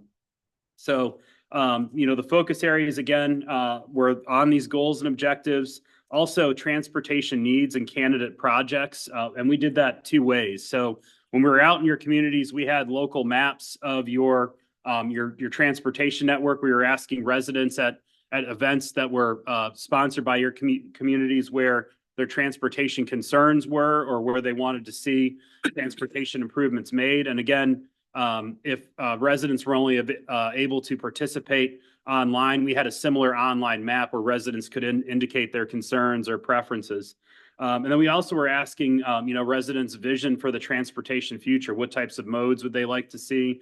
Types of improvements, where they were trying to go. So again, that was collected via a mix of in-person engagement and through surveys and online maps on our website.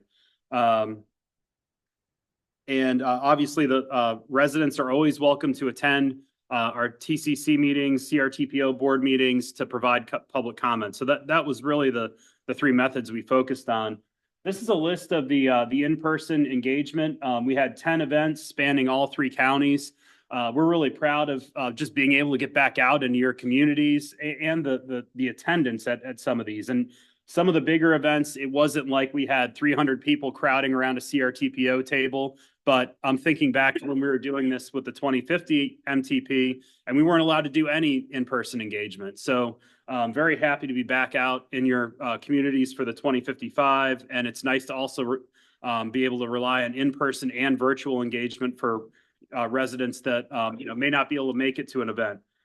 In terms of additional activities, we conducted a presentation to the Joint Use Task Force on the 2055 MTP. That's a task force comprised of staff members throughout Mecklenburg County. They make transportation and land use decisions. And then we also had a digital release of the 2055 special edition newsletter, which you should have all received, as well as your TCC members. So a summary of what we heard. The majority of the comments we received that agreed that the objectives support the goals. Some of the comments we received, residents want better transit access and service. They want safety and infrastructure for people bicycling and walking, sustainable solutions for congestion, spreading improvements across the planning area, and fast and low-cost transportation fixes at a very high level. The goals and objectives survey results, we had 274 participants based upon unique IP addresses and over 690 comments. And we're still going through those comments. We're going to be reviewing all of that with the advisory committee tomorrow. Again, the advisory committee is a subcommittee of TCC, so many of your staff members will be participating in that meeting tomorrow. Some of the survey results, again, across the 6 goals here, you can see that a significant majority of participants agreed or strongly agreed that the objectives for these support the 6 goals of the 2055 MTP. The interactive map, we had over 300 pins placed, posted on the website. The pins indicated transportation challenges or needed improvements. This data will be used as guidance throughout the 2055 MTP development process, leading us into 2026 when we'll ask the board to adopt this. But we'll also provide the raw data to your TCC members as they're considering project submittals later on this year, early next year, in terms of roadway projects. We're also convening equity focus groups that will engage directly with environmental justice communities throughout the planning area. The project team is connecting with communities to identify the participants. We're conducting these activities later this month and throughout August, and we'll gather input on the goals and objectives and other key elements of the 2055 MTP. So some of the additional ongoing tasks, one of the requirements that CRTPO has, we're designated as a transportation management area because our population exceeds 200,000. So we also have to do a congestion management process in addition to an MTP every 4 years. So this is CRTPO's regional approach for managing congestion. It's being developed simultaneously alongside the MTP. It's being memorialized within the MTP document, and it's being guided by a task force. This we'll be presenting information incrementally to the CRTPO board about the CMP throughout the next couple of months. And you can see the development process there. One of the key components of that is the identification of congested corridors using a travel time index, using real-time traffic data. And then some of the recommendations with that are there other alternatives to addressing congestion along those corridors through sustainable sources rather than simply adding additional capacity? So that, again, it's part of the federal requirement, but you'll definitely be hearing more about the CMP in the next couple of months. Another federal requirement is the financial projections, or doing a financial plan. And this is the analysis of anticipated funding from a variety of revenue sources.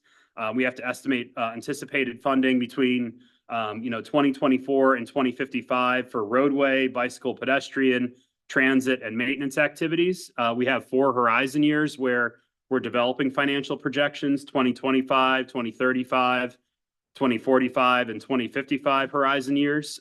There's a fiscal constraint requirement that's a federal requirement. So what that means is the total amount of project costs that end up in the MTP cannot exceed anticipated revenues. So for every project that ends up in our fiscally constrained project list within our MTP, we have to demonstrate a reasonable chance for funding. And we do that by developing financial projections, by estimating the cost of every project that is submitted by your member jurisdiction, and by basically doing the fiscal constraint aspect. So we've started this task by meeting with the NCDOT State Transportation Improvement Program Unit and Federal Highway Administration.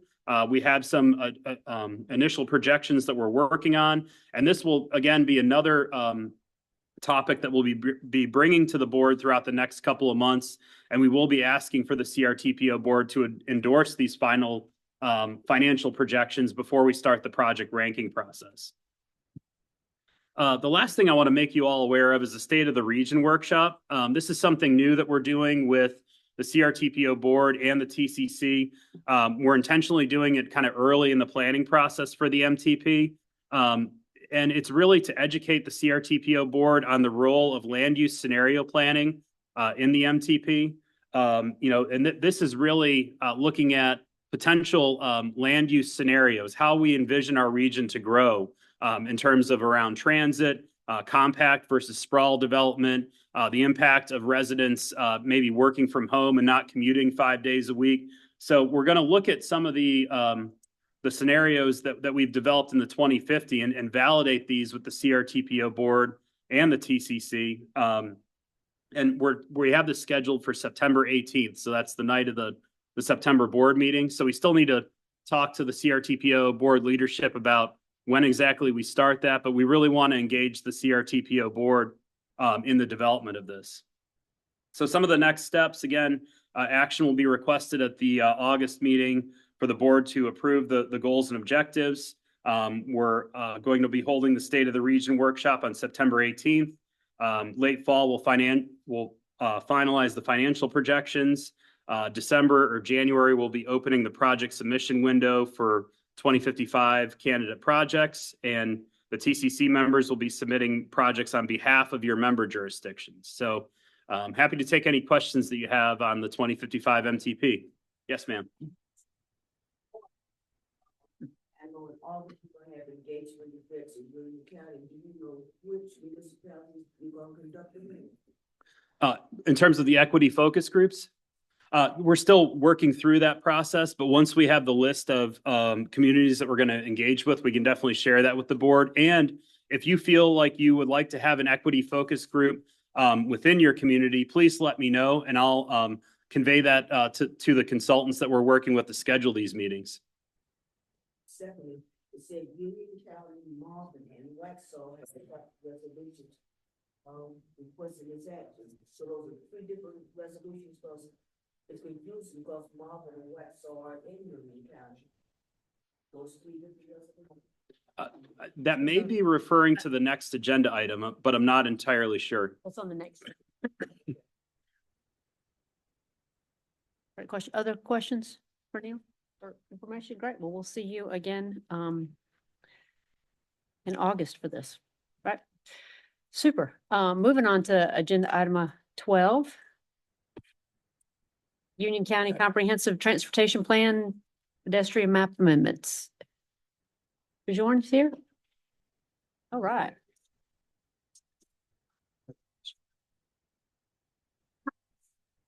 And get the technology set up for it. Stand up and give them an ovation and embarrass the crap out of it. All right, Bjorn, take us away.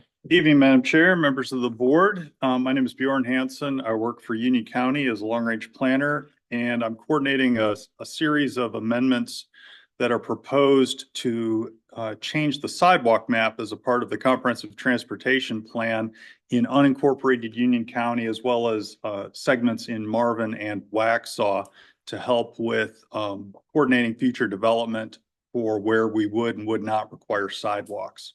So this platform that I'm sliding across with my cursor is actually the platform we're going to use for public engagement next month. That tonight is just for information. And so Union County amended its Unified Development Ordinance last year to reference the CTP where we would require sidewalks. A little more than 10 years ago, we actually had a sidewalk plan done for the whole county, but it was becoming stale, and we thought it was going to be really cumbersome to update that plan, and it would make more sense to reference CRTPO's document, which is much more dynamic and has the engagement and participation of all the municipalities. But when we started applying it, we recognized that there are some gaps where we would think that sidewalks would be requested by the adjacent municipalities, and we couldn't reference the plan to say that. And conversely, we had some areas where previously we had recommended sidewalks, but as our land use plans changed, we didn't think it was going to develop in an area where sidewalks would really be supported.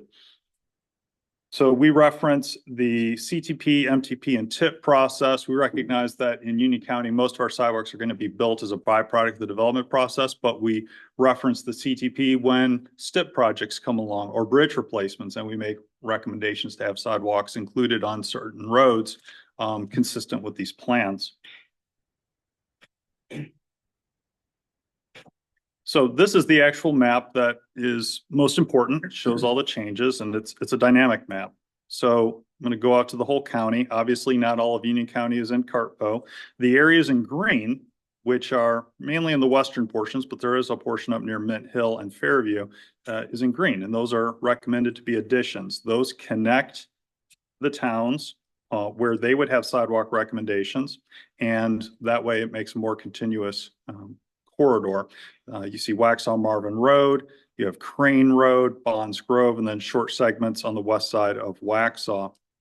There's also a short section south of Wesley Chapel, and then like I said, this section up here. And you can click on any of them and you'll get a little bit more information, including some justification. We also have some portions in the unincorporated parts of the county between Mineral Springs and Monroe that we're recommending for deletion because 10 years ago, we had plans to extend sewer into these areas, and our land use plan recommended a more suburban development pattern. Since then, we have dialed back our utility plans, and so the land use plan recommendations were also dialed back, and the rural land use patterns that are envisioned for that area wouldn't support sidewalks. So we're recommending to remove those.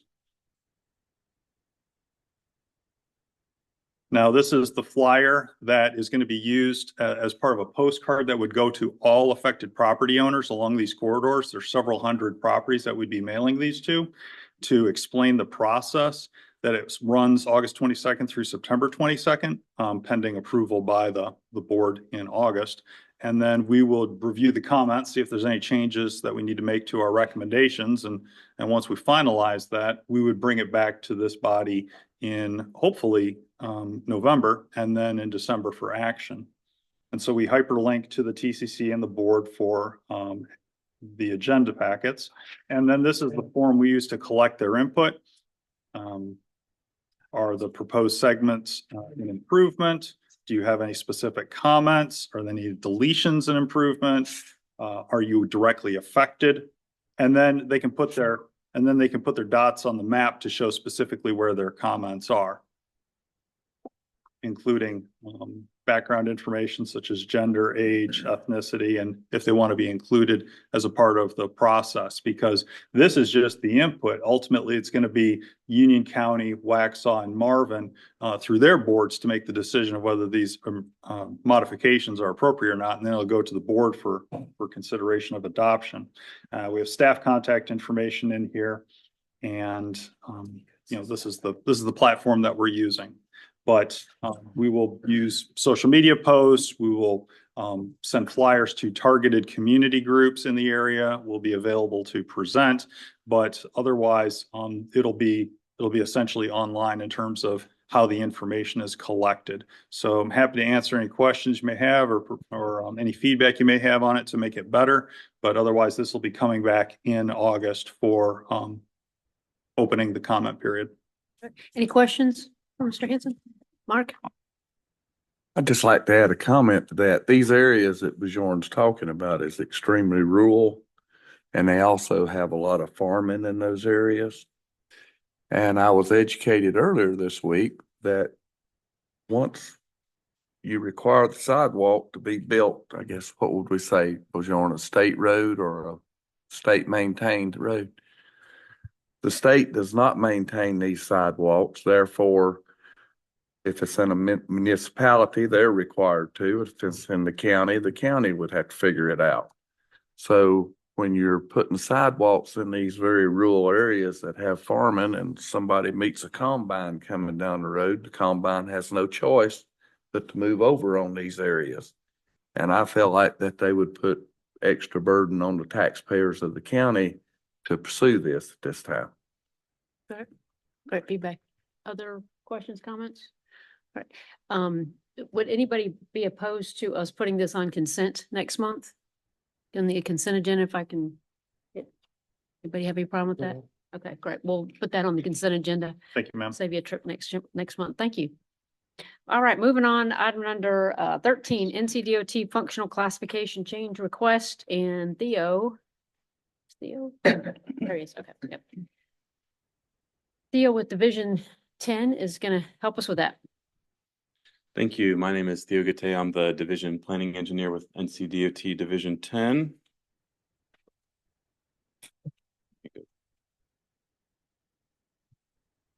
All right, there I am.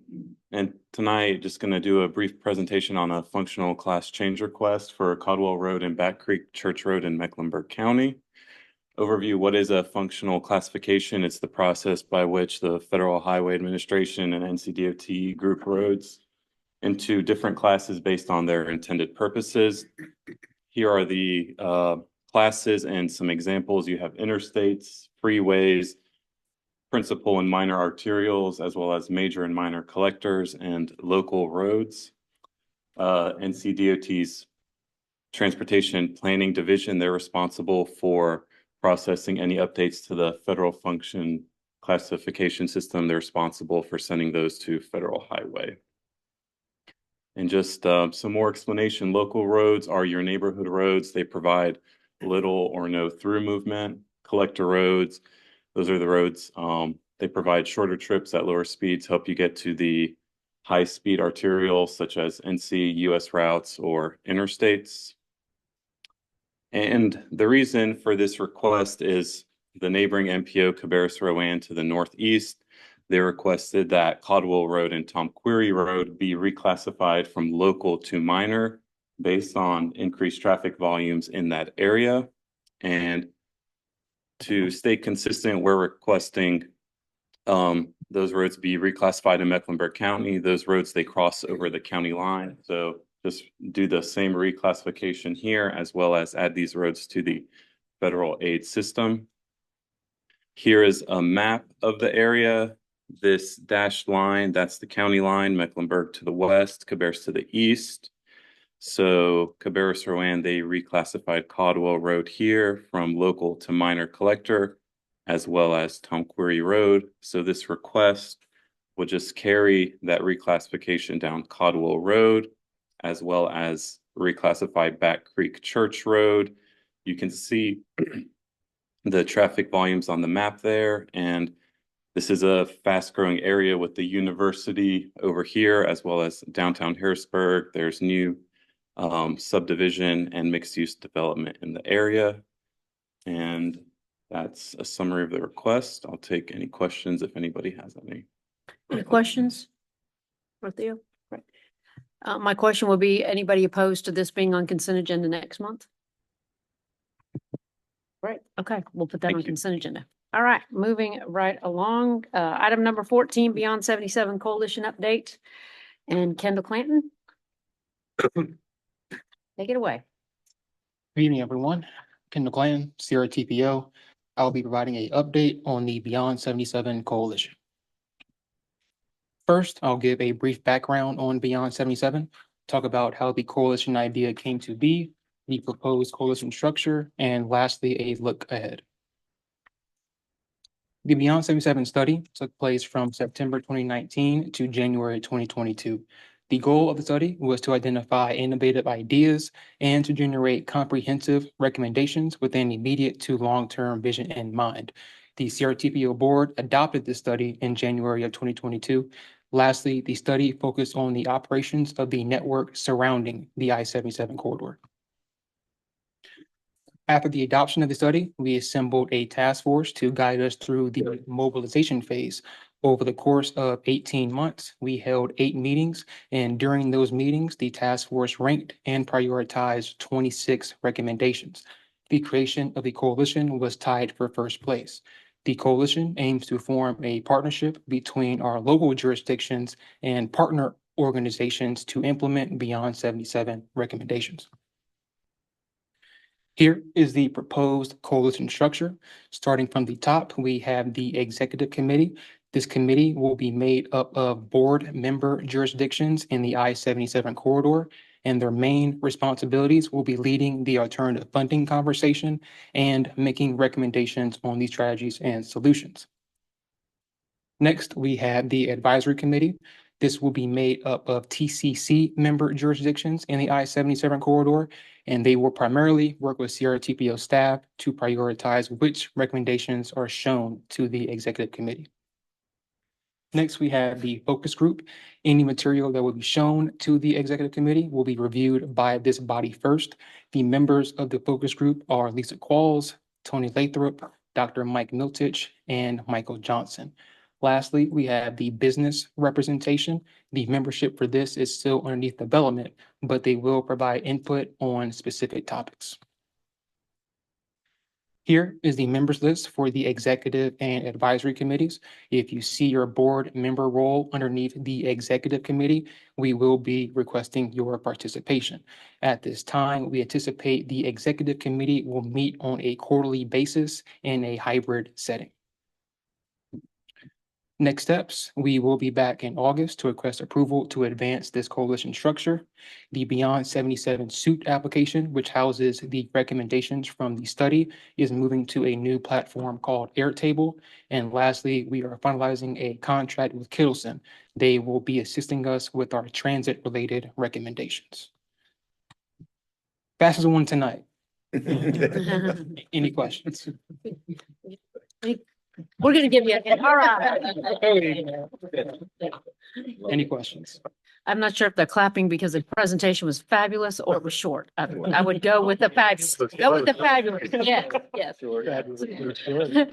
Questions for Kendall, as he's put a lot of time into this, and we're looking forward to some great outcomes to bring forward for some action items.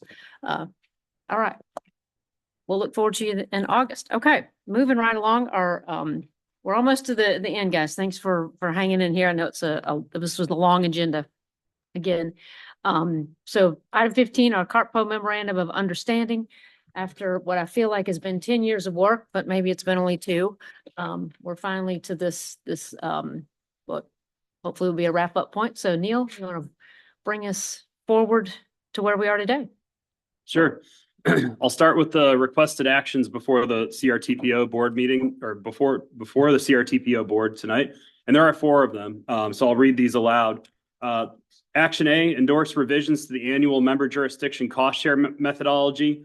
B, endorse text revisions to the draft MOU document as recommended by Shah Khan Law.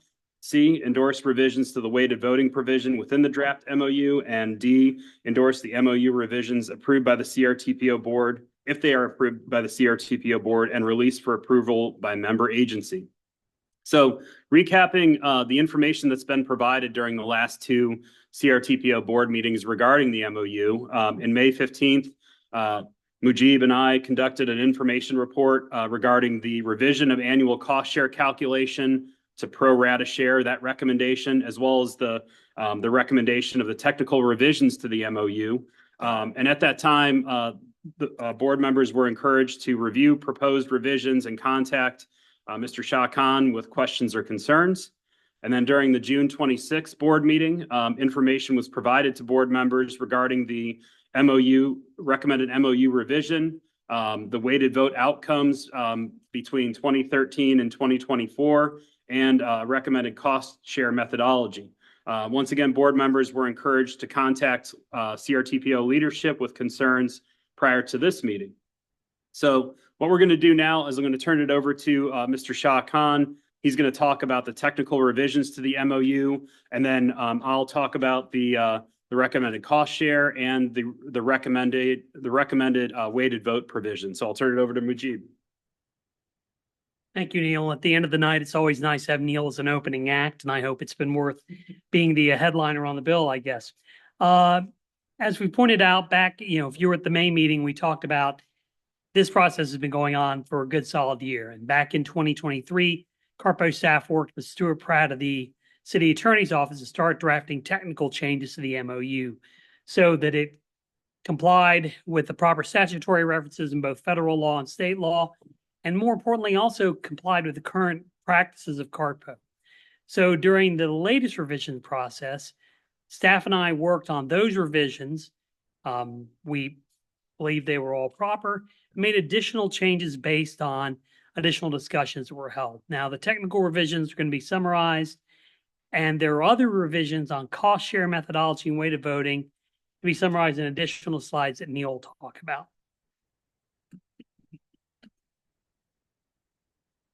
So first off, the preamble. The preamble really corrects references to current versions of federal and state law. Section 1 in the agreement is basically Section 1 and Section 2 are the main parts of the agreement of the MOU.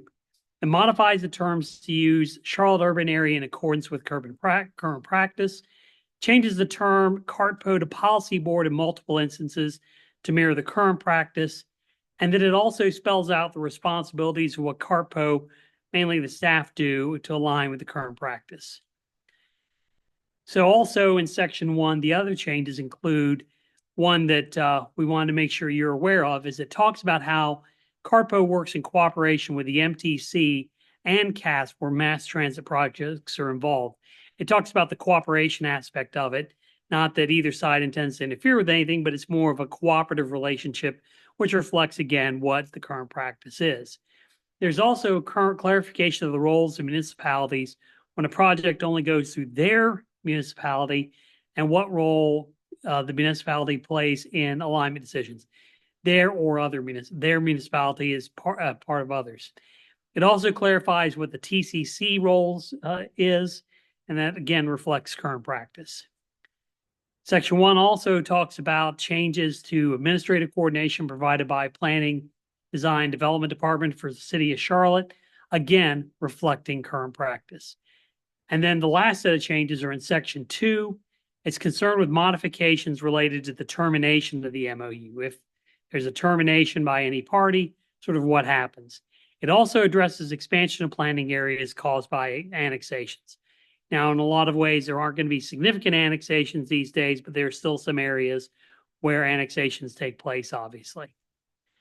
I'm going to turn this over to Neil to talk about, I'm going to summarize these quickly just to say the cost sharing methodology changes, which Neil is going to talk about in more detail, talks about deleting the separate formulas that were used for each county, for Iredell, Union, and Mecklenburg, and instead use the pro-rata numbers based on census numbers. More details, and Neil will talk about them. Weighted voting changes. I think you've seen this from the June meeting. It increases the total number of votes from 68 to 74. No members lose votes. And details of how the additional votes are allocated are in the additional slides. I'm going to turn this over to Neil. I think it's your turn on this. Yep. All right. Thank you. So again, recapping the recommendation for annual cost share changes. And again, this is an attachment within the agenda packet if you want to look at how the changes are proposed to impact each jurisdiction. So the current MOU uses a unique methodology for each county. And this was a compromise made when integrating Iredell County into the MPO's planning area. Previously, it was just Mecklenburg and Union. But yeah, the current MOU, Iredell County, future annexation boundary agreements are used to calculate the annual cost share. In Mecklenburg, it's a mix of corporate limits and spheres of influence. And then in Union County, it's a mix of corporate limits and extraterritorial jurisdictions. The challenge is it's a complicated calculation. Iredell future annexation boundary agreements are no longer in place. It's difficult to understand or explain how to calculate these cost shares within each of the counties. And then the shift of the annual cost share burden away from counties to jurisdictions. The recommendation is to use the decennial census figures for counties and jurisdictions. Typically, we just use the 10-year calculation. We don't modify these, every year. And it would be the pro rata share for each jurisdiction relative to the planning area population. Staff feels it's transparent and it's a uniform methodology. It uses accepted population totals and avoids estimation of population figures. So moving into the weighted vote revision, all members in good standing will receive at least one vote. And good standing is stated as paid the current fiscal year dues. Waxhaw would increase from 1 to 2 votes because the town population now exceeds 20,000 residents as a result of the 2020 census. And this has been a consistent provision in the current and past MOUs, that 20,000 threshold to receive a second vote. A new provision that's being recommended is that any jurisdiction with a population of greater than 50,000 residents would receive 3 votes.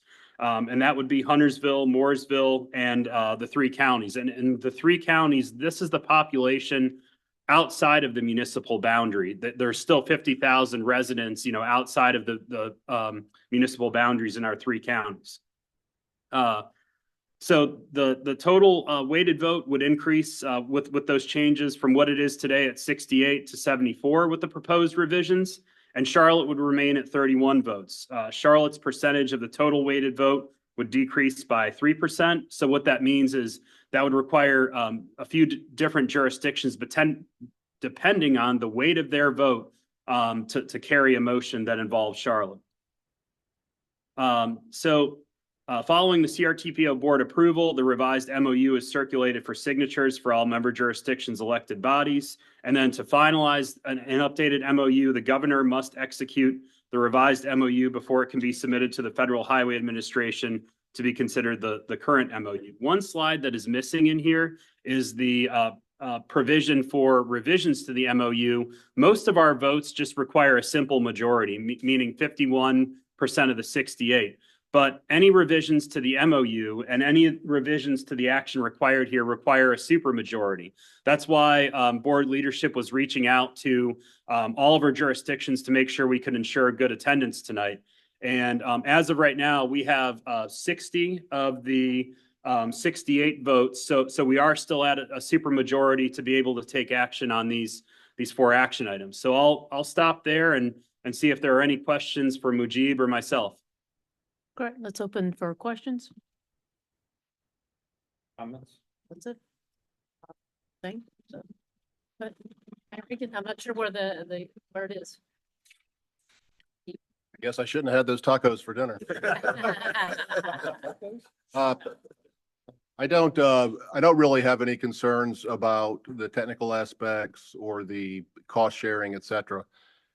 I do still have some concerns about the weighted voting. I'm here, although I'm the Matthews mayor, I'm here representing the MTC. The MTC has 1 vote, and that's slightly less than 1.5% of the voting of this body.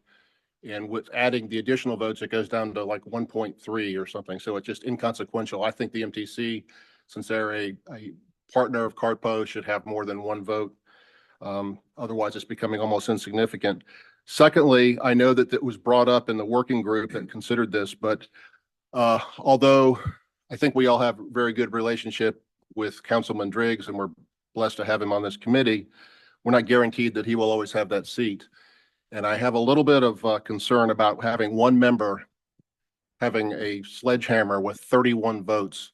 And so while I recognize Charlotte is large, a suggestion was made and apparently not adopted, but I would like to consider breaking Charlotte's vote up into at least two members, have another member here, maybe somebody from North Charlotte and South Charlotte or East and West, or just have another person so that one person doesn't have 31 votes. And finally, I realized when I reviewed this, based on the super majority that Neil just talked about, we could never amend this agreement unless Charlotte agreed, because Charlotte will have 42% of the votes. So if they don't want to amend it, we'll never be able to change it ever. Even if everybody in this room wants to change it, Charlotte could say, no, we're not going to change it. I don't think that's right. So I would like to see that point addressed. So those are my three concerns. Thank you. Others? Yes, thank you. Madam Chair, Board, Committee, first I want to recognize your work and efforts to create a more effective MOU-weighted voting solution. And after careful review and discussion, Cornelius has reached several important conclusions, specifically as it relates to the weighted voting.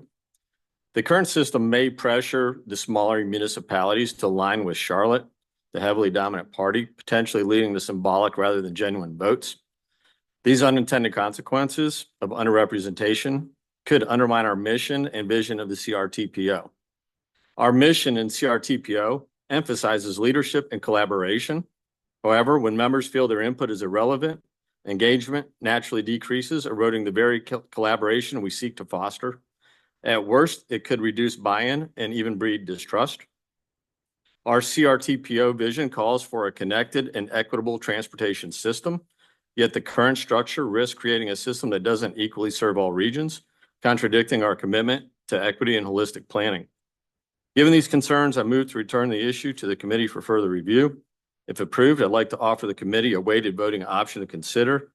The goal of this option is twofold. One, recognize Charlotte's size and importance to the region. And two, give the rest of the board more say in the decision-making process. The approach, 74 weighted votes, simple majority wins with 38 votes, cap Charlotte's votes at 19, which is exactly half the majority threshold. Redistribute the 12 votes removed from Charlotte to the next 12 largest municipalities. This structure ensures Charlotte's influence is balanced by requiring consensus with other municipalities for any decisions to pass. By adopting a more equitable voting structure, we can better fulfill our mission of collaboration and our vision of equitable transportation system serving our entire region. Thank you for your consideration. Okay. Other comments, questions? Councilmember Driggs? So we have been over this. I'm not sure anything new is going to come out of a referral back to the committee. A lot of time was spent on it. We had a couple of sessions here where we talked about it. The concern I have, I recognize fully that a situation where a large group like this has one member representing 55% of the population, it creates a conundrum. I was trying to be responsive, and we were trying to be responsive to those concerns by conceding a change that somewhat dilutes Charlotte's share. But we do have an answerability to the 900,000 people of Charlotte to adequately represent them in these decisions. What happens when you scale back Charlotte to 19 votes is a possible outcome in which a couple of 100,000 people, as represented by people here, carry the day over another group consisting of 1 million people or whatever. So we need to look through, and what we have tried to do in the position that Charlotte has taken is be mindful of what is said, accept that we don't have a proportional share of the votes, because that would make a situation where nobody else needs to come to the meeting. But at the same time, again, adequately represent the interests of the people we serve. I will point out that the review of the votes that was alluded to on the slides here did not reveal a history of votes in which there was a significant kind of diversity of opinion on this board and an outcome that seemed paradoxical. i.e. it's very rare. In fact, it is, I believe, never happened. We'd have to go back and see the slide that we got, that it actually came down to Charlotte plus two towns, overwhelming everybody else. I stated at the beginning, when I came in, and I think that will be Charlotte's position, we would be reluctant to cast a vote that wasn't supported by a substantial number of other members here. But if we formalize a process that could have the outcome that the representation of a couple of 100,000 people prevails over the block of which we are a part, that's something that Charlotte would have a hard time accepting. So I'm really trying to avoid, based on this supermajority and so on, being in a position of being coercive about anything. I'm trying to explain why it would be difficult for us to accede to that recommendation. Again, I hope you appreciate that the addition of the 6 votes and creating that additional tier and somewhat diluting us was an attempt to be responsive to the concerns that have been raised. But there's only so far we can go. And I think looking back at the voting history, we would have had to have been 10 or 20% or some much smaller share of the overall weighted voting in order for the outcome of a vote historically to have come out differently. So I hope we can approach this with the expectation that we are going to be substantially in alignment and that we're not going to be testing Charlotte's weighted vote at the limit in an atmosphere of discord. And I believe this solution has a couple of advantages, including all the technical provisions. Charlotte will continue to carry its full pro rata share of the costs in spite of the less than pro rata share of the votes. And I think those are my substantial comments. I would have a very hard time on behalf of Charlotte accepting a position different from the one that's being proposed right now. Thank you. Great. Other questions, comments? Brad, go ahead. Let's get Brad first. And then Go ahead, Brad. Yeah. Hi, I'm Brad, the town of Stallings. I've talked with my council, my mayor pro tem. We're in a position to vote in affirmative of the changes to the weighting vote. Michael, I appreciate your comments, especially in one of the changes that, and I was on the subcommittee. I should disclose that as well for the past year and a half. One of the changes was really an outcome of the comment you made at the last meeting. I thought made really good sense, recognizing the growth in the communities over the last decade. That led us to the 50,000 threshold, receiving an extra vote. That also provides a way for Charlotte that must have, I think we've talked about this before, 3 to several other jurisdictions join. I sent a note to one of our members who couldn't attend tonight, just in an exchange trying to explain the thinking on this. And I thought about it from a fair perspective and a pragmatic perspective. From the fair perspective, it's really difficult for me to find fairness on either side. Charlotte's 57% of the population today, 57% of the bill they pay. I'm not sure that includes staff and overhead and rent. I don't know that I know that answer. And then they have 46% of the vote, as we've discussed. Fair could be a cost sharing where my town picks up extra cost, and I'm not willing to do that. I don't think we have a problem that we're trying to solve. At least we haven't in the past, John. I understand that 10 years is a long time. I also look back through the history of votes on that subcommittee. There was only one time in the past decade where Charlotte was joined by a small number. That number was 3 jurisdictions, and that represented 65% of the population. To Ed's point about a small number, including Charlotte, carries a lot of people in our region. I also then thought pragmatically, John, you alluded to this too, Mayor Higdon, that Charlotte, those who drafted the MOU a decade or 2 decades ago set it up such that you can't overrule Charlotte in a supermajority vote to change the MOU. To me, that's significant. And it might have pointed to the fact that they wanted to give some weight to the major economic engine of the community, which we all, Stallings, I should say, benefits from. It's for those reasons that I think our town is willing to support, I think, a significant change in the cost sharing, which I think is helpful to my town and many of us. The technical revisions, I think, are innocuous and helpful. But even more the weighting vote provision, I think we're very comfortable with. And I would just tell you where our town is voting or willing to vote. Mayor Hickton? Yes, the suggestion that I made would not dilute the weighted voting of Charlotte. It would just spread it over more than one person. And I think that's a reasonable request. It doesn't dilute the vote at all.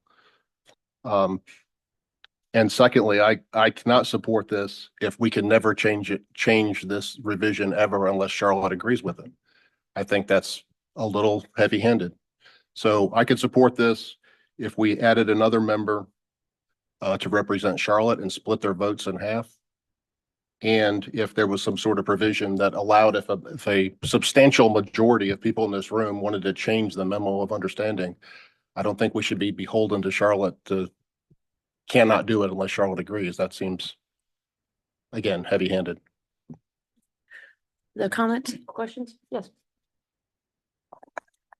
I understand the point about having two people, but the position that Charlotte takes here is a reflection of the mayor, the manager, and the city council. I don't act based on some personal view. I've been entrusted with a certain amount of a freedom to act on behalf of the city in accordance with our interests, but I can assure you there's never going to be a time when two people representing Charlotte vote differently. It just wouldn't change anything. I can't imagine that happening because I've watched a few of your council meetings and I think there's some different viewpoints. Not here, not here. Okay. I mean, yes, there's a lot of disagreement within, but when we come to this meeting on behalf of Charlotte, we have to speak in unison. You can't have two members of the same jurisdiction voting differently. And if there was any question about the alignment of the two members, we would have to then consult with the council and get that worked out so that we spoke with one voice here. I just don't think it would change anything. I appreciate the suggestion, but in practice, it won't actually make a If I difference. could follow up with one more comment, there are other jurisdictions in North Carolina that do that exact thing, including Wilmington, and there's a few other ones, like Greensboro possibly, but I know Wilmington does. So it is being done by other MPOs. Lisa, a final comment, if I may, sorry. Sure. You know, the study on prior votes has been talked about a lot and I think meant to be considered in this conversation. So I do want to address that. One, that logic and rationale is actually very flawed. But if it wasn't, and we agreed with that rationale, and I'll explain why it's flawed, but if we did agree with that, then we would also agree that the votes wouldn't have changed, right? So the only thing we would be doing better is we would have a more engaged CRTPO would be the net outcome of that if we did agree with that logic. The reason that it's not rational, the reason that it's flawed is because people voted under, you know, in those circumstances where they could have felt their vote was insignificant. So they wanted to go along with what the end result would be because of future influence of future votes. So the only way to really know that is to have another vote. And I do really appreciate, you know, I think, you know, what Charlotte's tried to do. I don't, you know, this isn't trying to put Charlotte in a bad light or anything of that nature, but I do want to get that out there. And I would like for consideration that we do send it back now that we've had some of these comments and discussion on the floor. And if they come back with the same recommendation, then so be it. But I think it's fair, you know, to give Charlotte twice as, you know, or probably 4 times as much power as any other single entity in this group. It still helps them realize, you know, that effort. And with regards to the population, that argument is also a bit flawed in my eyes. I get from your perspective, it makes perfect sense representing Charlotte, but in my perspective, those people don't stay in Charlotte. They come up and ride on my roads too. So if we keep all those people in Charlotte, then that makes sense. But that's not the way it works. We all ride on each other's roads, and it's truly a regional effort. We share the roads regionally, and that's probably the gist of having a regional transportation organization. Thank you. Other comments, questions? Great. So Mujib may want to just kind of help me through this to make sure that we handle this correctly. I think you first I believe you have a motion on the floor. I don't believe it's been seconded, though. I don't know that we got a motion. No, that was for Mr. Osborne, I believe. So I'd like to move that we send it back to the committee for further review based on the comments that we've heard tonight. Second. So we will entertain, I mean, are you talking about all four of these? Because the vote would be on each one of these items separately is where we're anticipating moving. My primary concerns with regards to the weighted voting structure, and I leave it up to the committee if there's something else they'd like to discuss, but that was where my concern lay. So you could vote that Mr. Osborne does your changes are only concerned with item C, not A and B. And then obviously D would wait until there's a resolution on item C. Yes, You sir, only, that's so correct. you don't have a problem with A and B, is that correct? That's correct, sir. Madam Chair, you can go ahead and take a vote on A and B. You could take a vote on his proposal on C, although based on the 60 votes present, if Charlotte opposes it, it will fail because there will not be a simple majority. So then you would go back to item C and then to item D. Madam Chair. Yes. I would say that on item A, I would be remiss in even thinking about endorsing a revision to the annual member jurisdiction cost. Because if indeed it comes back from committee and Charlotte's weighted vote is reduced, Charlotte's financial influx is going to be reduced and somebody's going to carry that burden. And so I don't want, I'm not going to commit to the town of Davidson. I'm not going to be one of those larger cities, I understand, but some of you in this room are going to be those larger cities that may have a larger financial influx. But, Madam Chair. Yeah. Go ahead. I would just say I agree with that because, you know, depending on the vote for item C, then that would definitely influence item A, I would think. So I think that those two would be related. I don't know that we can vote on those separately. Staff actually believes you can. If you don't vote on C, then it just means that we move forward on the others. But because I don't believe the member jurisdiction cost share is only changing to the pro rata share. It's not changing it to anything based on the weighted votes. It's only changing from the current individual county formula to a prorated population-based number. Well, with all due respect, I disagree with staff because if you're going to reduce the weight of voting for a municipality or a member of this board, then it looks like to me that the cost share would also change. Staff will note, we're not the ones that would make that reduction. That would be all on a supermajority vote, but if you did. Right, so noted, Councilmember Driggs. I just want to say Charlotte is willing to go along with a cost allocation that is not consistent with our vote on the current formula. If there were to be an outcome when our weight in the voting was reduced, then that bet is off. We are not going to continue to carry the full share of our population and the cost and see ourselves reduced further in the voting. So I think it's only fair to point that out. So it sounds like with the comments of a few board members that the suggestion is we go ahead and vote on the motion on the floor first, and then we will proceed through accordingly. Is that acceptable by everyone? There is a motion. There's a second.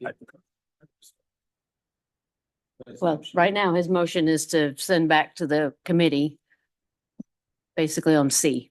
That's correct. So we're going to kind of take it a little bit out of order to take care of C first. So there's a motion on the floor.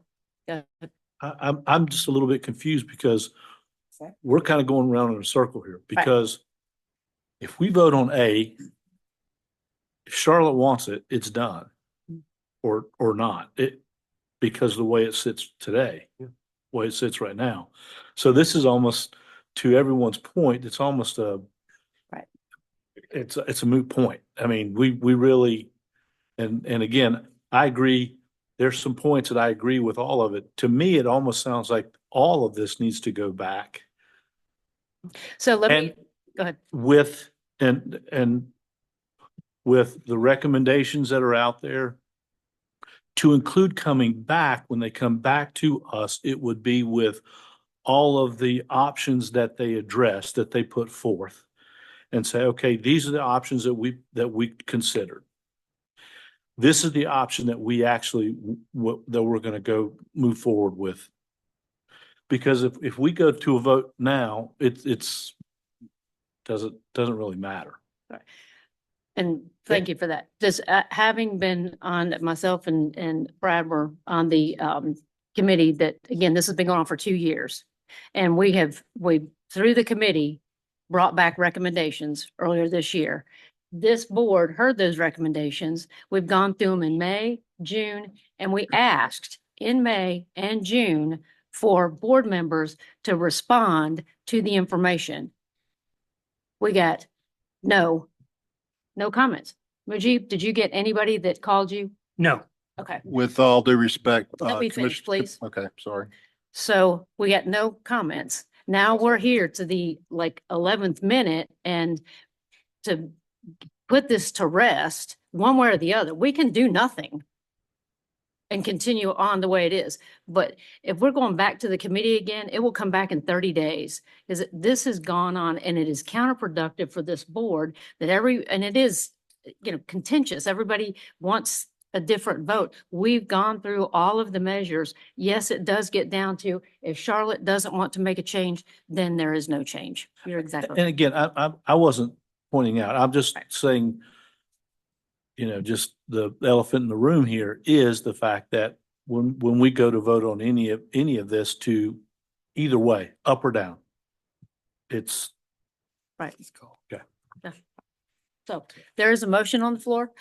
Mayor Higbee?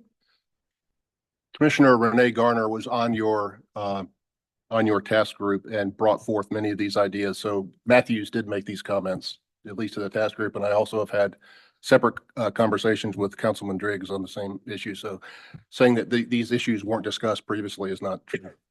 I didn't say they weren't discussed. We asked for it to be brought back to staff and to the attorney to go through questions. And I will So- defer to the chair, but the report that was brought to you in May did note no consensus was reached on some of those issues. So it was brought forth to you in May. Right. Again, there's a motion and a second on the floor. Do you want to restate your motion just to make sure everybody's clear as it's gone around? Yes, thank you. So I would like to move that we do not vote on the endorsement on section C that has been presented tonight. And it be sent back to the committee for further review. Right. We, again, got the motion, we've had discussion. We're going to actually, just to make sure that we've got the votes correct and things, we're actually going to do a roll call on that. So. Okay, and I'm doing this handwritten, and I also have Brian backing me up with the spreadsheet. So we'll just go around the horn here, and we'll start with David Jones. I need to understand what the motion is. Yeah. So I'm not in agreement with the weighted voting provision, and I've offered an alternative, and I've stated reasons why I don't think the logic that was provided to support the continuation of a similar weighting is sufficient to keep it that way. So I'd like, in light of that and other comments made tonight, for there to be further discussion with the committee regarding those options before bringing it back to the board for a vote. I think, Madam Chair, my role sometimes is to make these things a little more concise. It's a motion to defer item C and return it to the committee for further discussion. Is that fair to say? Yes, sir. And that would be again by a simple majority, which would require 31 votes, I believe. But I guess my question is, does not item C directly impact A, B, and D? Yeah, that's what I was gonna say. So I don't know how we can cherry pick a piece of this. So based on whatever the vote is with this, if the vote is to go back to the committee, then at my discretion, we will defer the votes on everything else until it comes back to me. Okay, so the votes to me, I vote not to go back to the committee. Mr. Rosenberg, Vote not to go back. Mr. Oxford, Nay. Not to go back to committee. I vote to go back to committee. Not to go back to committee. I vote to go back to committee. Hear 'em out. Vote not to go back to committee. I'll have to go back. Or something, yep. No. Okay. No, No. Yes. Yes. Not to go back to the committee. Yes. No.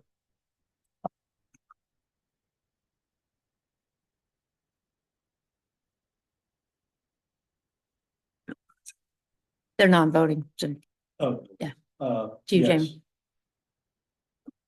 No. No.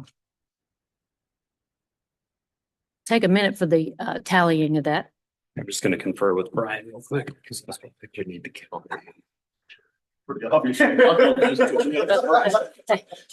All you had to do was Charlotte. For the records. If 60 people are gonna get 30 votes. Well, but, We could have all voted together. well, the point is they didn't. It's a fairly overwhelming no. It is for that motion. There are other motions probably. The motion fails, obviously. Okay, and the motion fails. Do you want to put the numbers on? Uh, Okay, he didn't do the exact numbers, but yeah, based on the simple majority, the motion failed. So now we will move forward with the ABCD as presented on the screen. A is the looking for a motion to endorse the revisions to the annual member jurisdiction cost share methodology. Madam Chair, just a reminder, A, B, and C are all the 3/4 majority. Item D is only going to require simple majority. Because that's just merely endorsing it and sending it to the boards. Okay. Item A, I'm looking for a motion, one way or the other, to endorse the revisions to the annual member jurisdiction cost share methodology. I'll make that motion. Brad's made the motion. Is there a second? Second. Okay, Jerry? Again, we're gonna, because of the simple majority, go around for a roll call. Actually, this one's 3/4, man. This is a super majority. Sorry, Yep. super. So I'm for the motion. I have Statesville 4, Rosenberg 4, okay. Oxer. Aye. In favor of the motion. I'm in favor as well. In favor. Favor. Yes. Yes. Yes. Yes. Yes. Yes. Yes. Yes. Yes. Yes. Yes. Yes. Yes. Motion carries 100% unanimous. All right, moving on to the next I'll make a item B. motion to endorse text revisions to the draft MOU as recommended by Shaw Khan Law.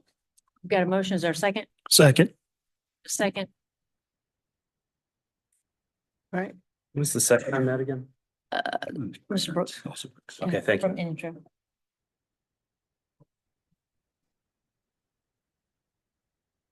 And Four. again, we're gonna go.